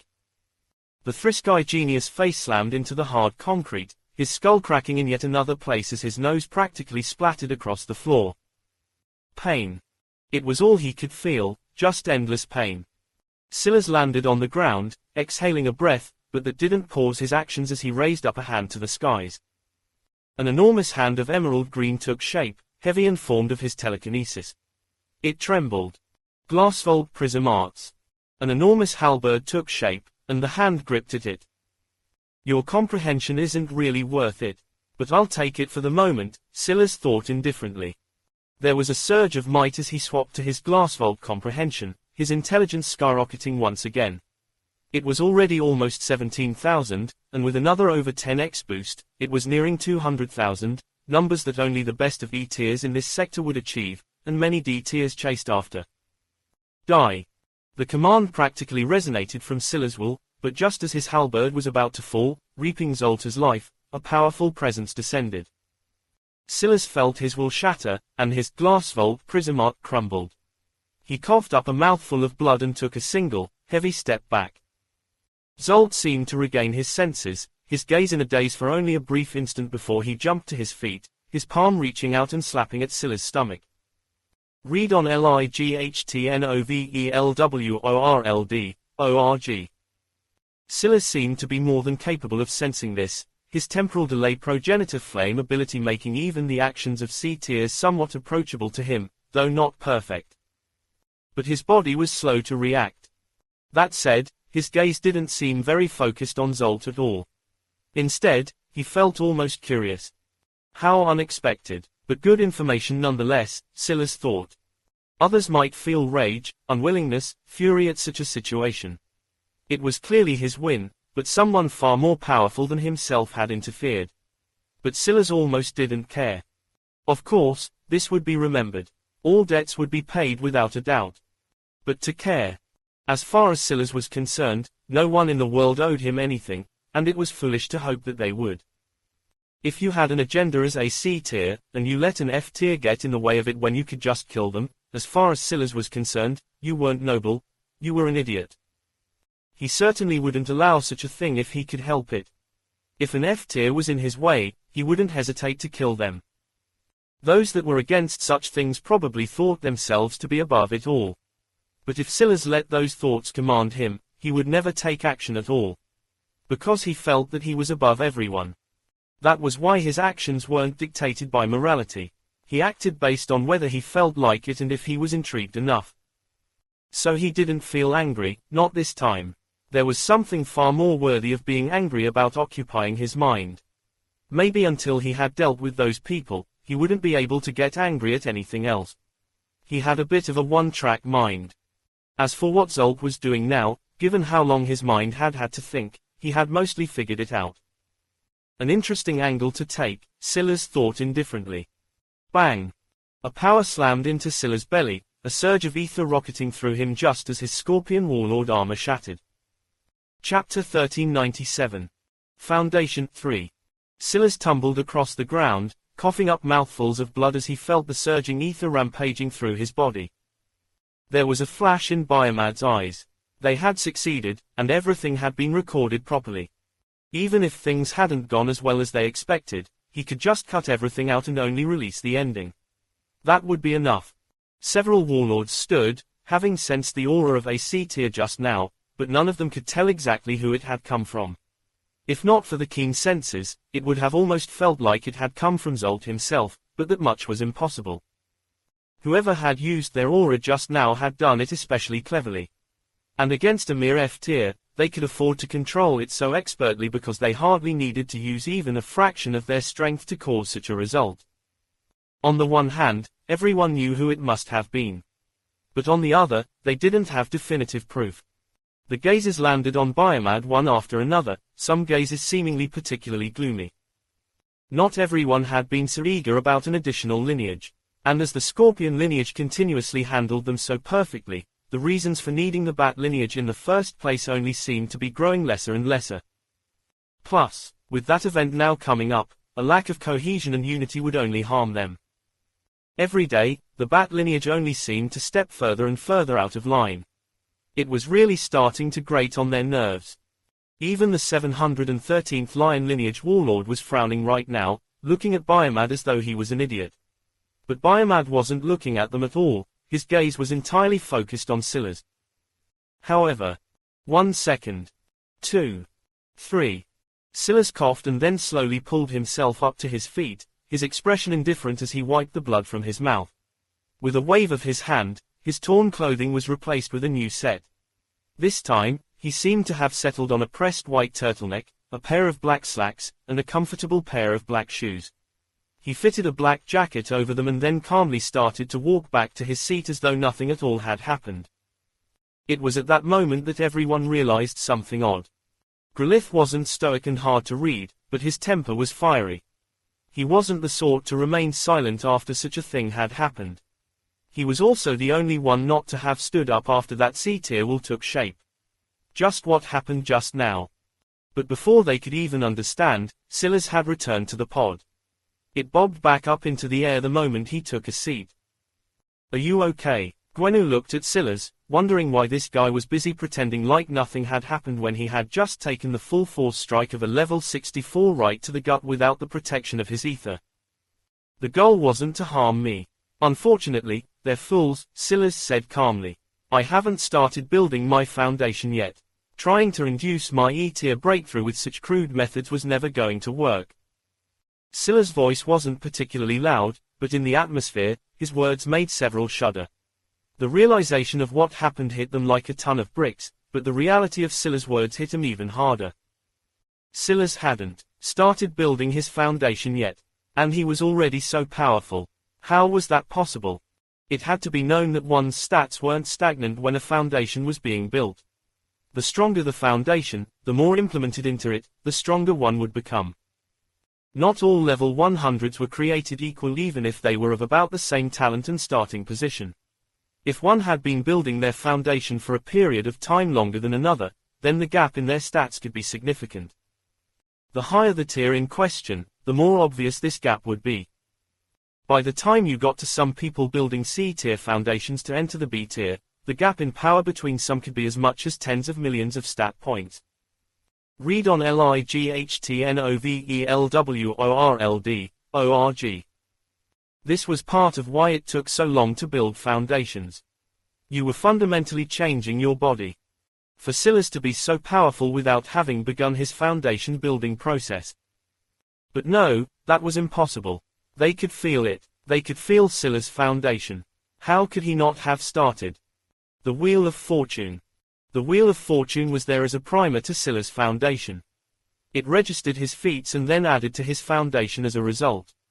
But, the Wheel of Fortune hadn't yet fused with Silas' body. Someone as powerful as the Emperor Sanctum Elder that came could sense it, but that didn't mean that these warlords could. To them, it just felt like Silas had started to build his foundation. They couldn't sense the intricacies and changes. Gwennu couldn't help but blink when she heard Silas' words. Then she looked toward her master pitifully. Master, are you sure you won't let me be your youngest disciple? How am I supposed to compete with this?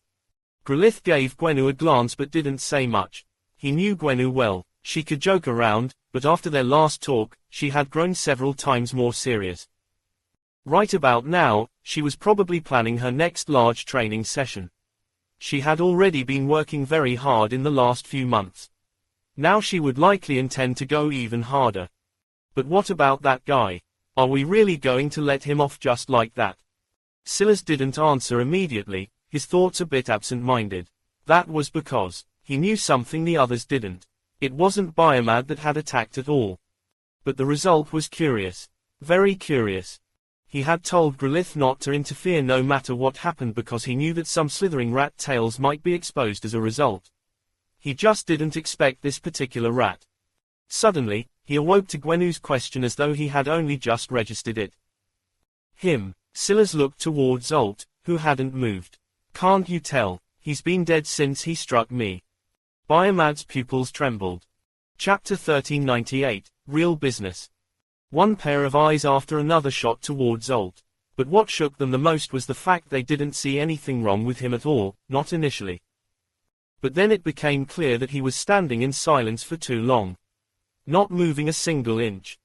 Then, slowly, he toppled over, his body collapsing to the ground, limp and lifeless as though he had always been dead from the very start, or like his puppet master had finally released his strings. The sound of his collapse echoed through the hall, the echoes reverberating through the walls. Biomad slowly stood to his feet, his looming presence akin to a bat hanging from a cave ceiling. It was the first time Silas had truly felt the aura of what it meant to be a part of the bat lineage, but it was also quite ironic that it had taken so long to finally get a sense for it. After suffering so many losses in a row, it seemed that they were finally on the verge of breaking. You killed him. It's proof. You killed him the same way Vianen died, Biomad said slowly. I killed him. Silas looked over toward the C-tier as though he didn't feel the sweeping presence and suffocating menace radiating from him. Did you see me kill him? Biomad's pupils practically spit fire, their black depths becoming a radiant crimson in an instant. Illusory, black bat wings flickered on his back, half taking form and yet half not at the same time. It seems to me that the people of your bat lineage are just a bit fragile. I had yet to settle scores for the destruction of my glasses or the targeting of my eyes, but he fell of his own accord. Gwennu rolled her lips over themselves, stifling her own laughter before it came out. Evil. This junior brother of hers was evil. He could have admitted it openly, but he both didn't care to and felt like not doing so was far more beneficial to him. This sort of ability to piss his enemies off was second to none. After saying this, Silas no longer paid attention to Biomad.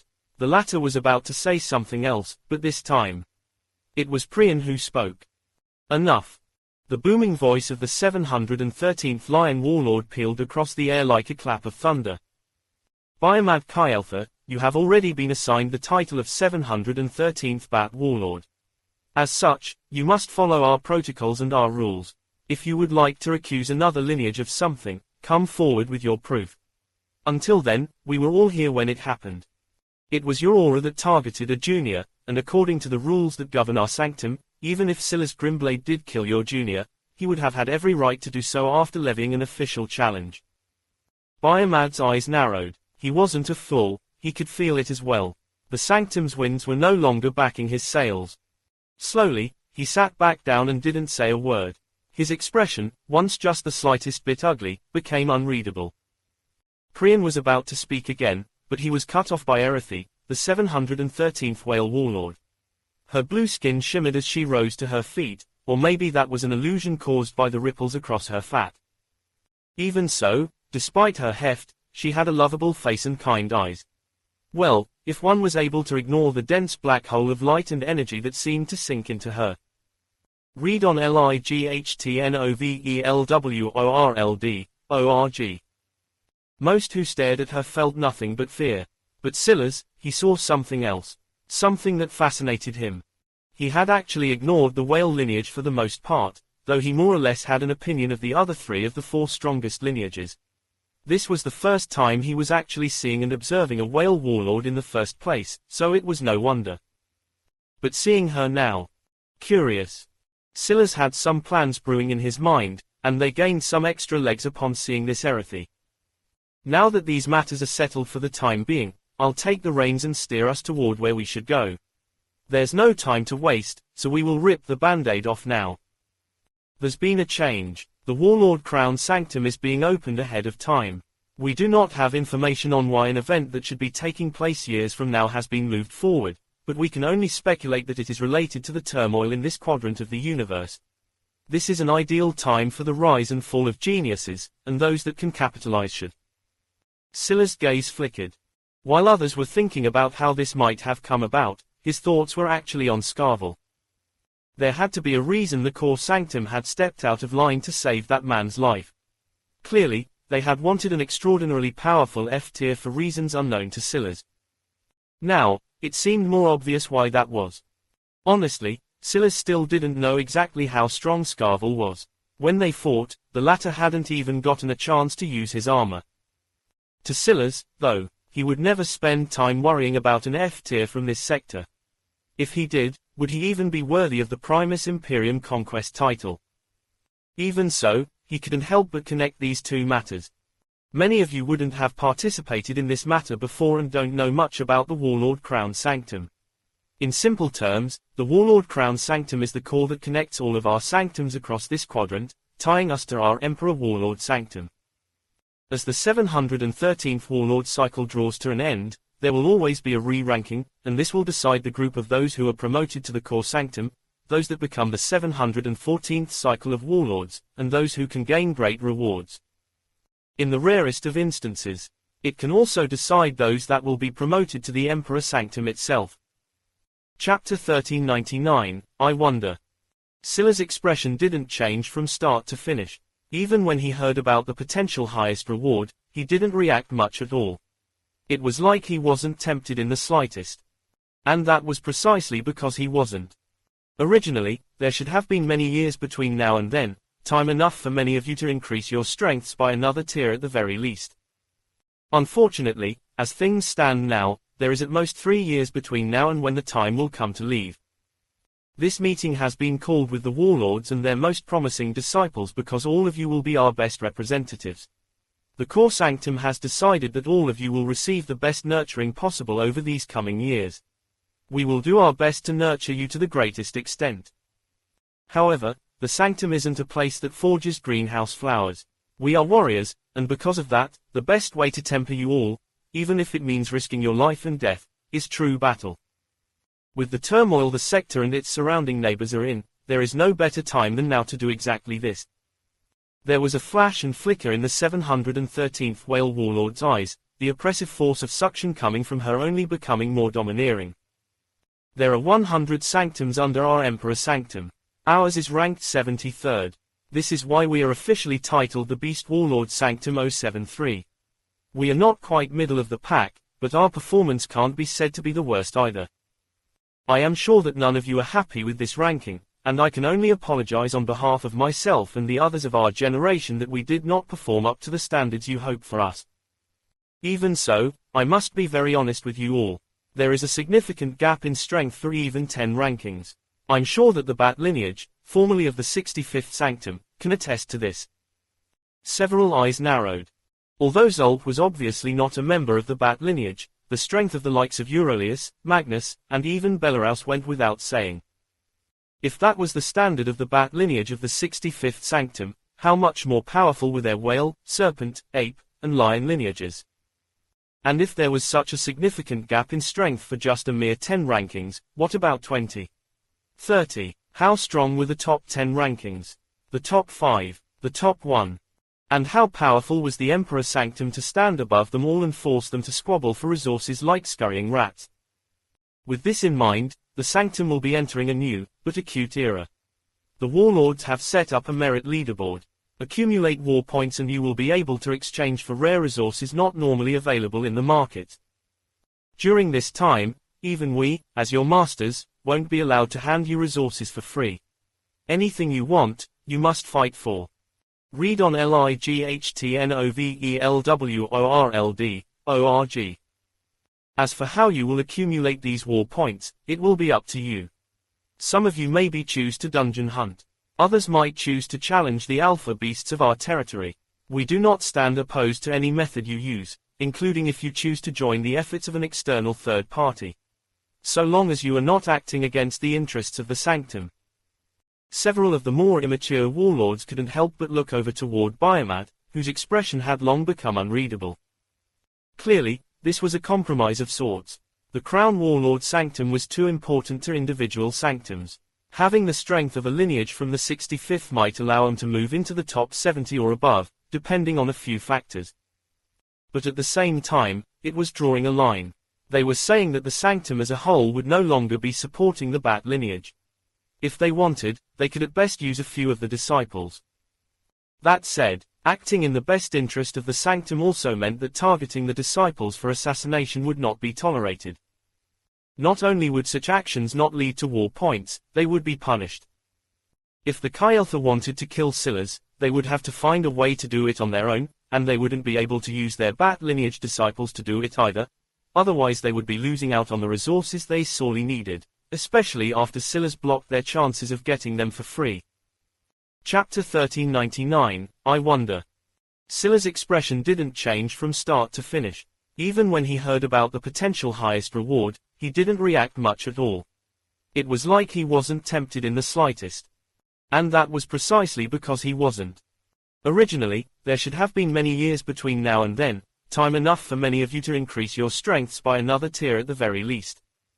Unfortunately, as things stand now, there is at most 3 years between now and when the time will come to leave. This meeting has been called with the warlords and their most promising disciples because all of you will be our best representatives. The core sanctum has decided that all of you will receive the best nurturing possible over these coming years. We will do our best to nurture you to the greatest extent. However, the sanctum isn't a place that forges greenhouse flowers. We are warriors, and because of that, the best way to temper you all, even if it means risking your life and death, is true battle. With the turmoil the sector and its surrounding neighbors are in, there is no better time than now to do exactly this. There was a flash and flicker in the 713th Whale Warlord's eyes, the oppressive force of suction coming from her only becoming more domineering. There are 100 sanctums under our Emperor Sanctum. Ours is ranked 73rd. This is why we are officially titled the Beast Warlord Sanctum 073. We are not quite middle of the pack, but our performance can't be said to be the worst either. I am sure that none of you are happy with this ranking, and I can only apologize on behalf of myself and the others of our generation that we did not perform up to the standards you hope for us. Even so, I must be very honest with you all. There is a significant gap in strength for even 10 rankings. I'm sure that the Bat lineage, formerly of the 65th Sanctum, can attest to this. Several eyes narrowed. Although Zolp was obviously not a member of the Bat lineage, the strength of the likes of Aurelius, Magnus, and even Beleraus went without saying. If that was the standard of the bat lineage of the 65th sanctum, how much more powerful were their whale, serpent, ape, and lion lineages? And if there was such a significant gap in strength for just a mere 10 rankings, what about 20? 30? How strong were the top 10 rankings? The top 5? The top 1? And how powerful was the Emperor Sanctum to stand above them all and force them to squabble for resources like scurrying rats? With this in mind, the Sanctum will be entering a new, but acute era. The warlords have set up a merit leaderboard.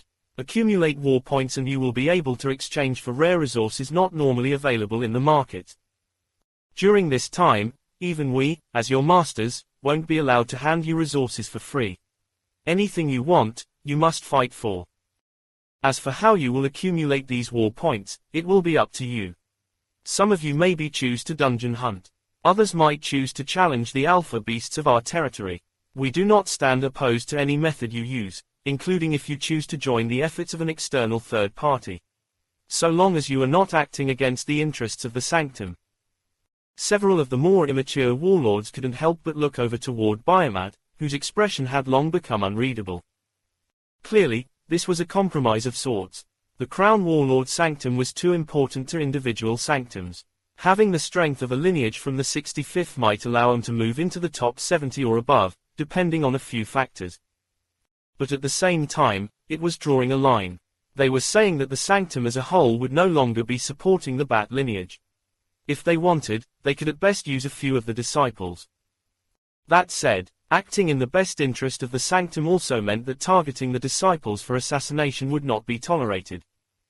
Not only would such actions not lead to war points, they would be punished. If the Chi Alpha wanted to kill Silas, they would have to find a way to do it on their own, and they wouldn't be able to use their bat lineage disciples to do it either. Otherwise they would be losing out on the resources they sorely needed, especially after Silas blocked their chances of getting them for free. From feeling they would likely have the 73rd Sanctum in their back pocket, to instead being relegated to scraps. It could be said that the bat lineage's fall from grace was well documented at this point. And it all seemed to be the fault of just a single young man. This young man, though, wasn't thinking about them at all. Instead, he had slowly parted his lips to speak. "I wonder if I can ask a question," Silas asked slowly. Erethy looked towards Silas, her expression somewhat curious. It was rare that an F-tier dared to interrupt a C-tier, but it seemed that nothing Silas did was very logical or made much sense in the first place. In the history of the sector's F-tiers, he was the undisputed number one. The system had made that very much clear to everyone, and Silas' actions only seemed to prove that all the more so. If they were going to try and measure him by normal standards, then they would just be doing far more harm to themselves than they would be doing to Silas. "Please," Erethy said in a gentle voice. Honestly, the fact Silas cared enough to ask if he could say something first was interesting enough to her. This boy was arrogant, but he was also hard to read. His mind worked in fascinating ways. "You say that we can use war points to trade for things we normally wouldn't be able to. I wonder if that includes the legacies of sanctums we aren't a part of." Erethia's pupils constricted, and a silence fell. Chapter 1400. Their Tales. Silas didn't squirm beneath the scrutiny and silence. Honestly, there was only so far he could go by observing weak rune masters draw their armors on their own. Of course, he could do it, especially now. He was a far stronger rune master even now than he was back then, so it would be even easier. But it was a waste of time. An annoying waste of time. And it was still not necessarily 100% accurate either. The ape armor he had drawn, for example, was perfect, but it was also modified to his own standards. There was still some merit in learning from the direct source not only because it would be several-fold faster, but because it would make extrapolating to the Emperor armor far easier. Silas didn't plan on trying to integrate an Emperor armor's genes. Like he said, if one of those bastards had come down, there was no telling if another might as well. And this one might not be, kind, or stupid, enough to leave him alive. Still, studying the Emperor armor would help find ways to improve his warlord armors onto his own paths. Erethia's eyes finally narrowed. "Why do you want to do such a thing? Do you want to leave the Scorpion lineage?" You have already integrated the Scorpion Warlord gene. This isn't. There are many reasons. For one, the more I know about the armors of others, the easier it is for me to counter and understand them. Not all sanctums have the same lineages, but there is certainly some overlap to take advantage of. Second, I have already begun modifying my Scorpion Warlord armor. I'm sure that many of you sensed the phenomenon I triggered. While it is usually inadvisable to try and mix wills, I have no intention of doing this. I only want to understand aspects of other armors to see if there is anything that I can make my own.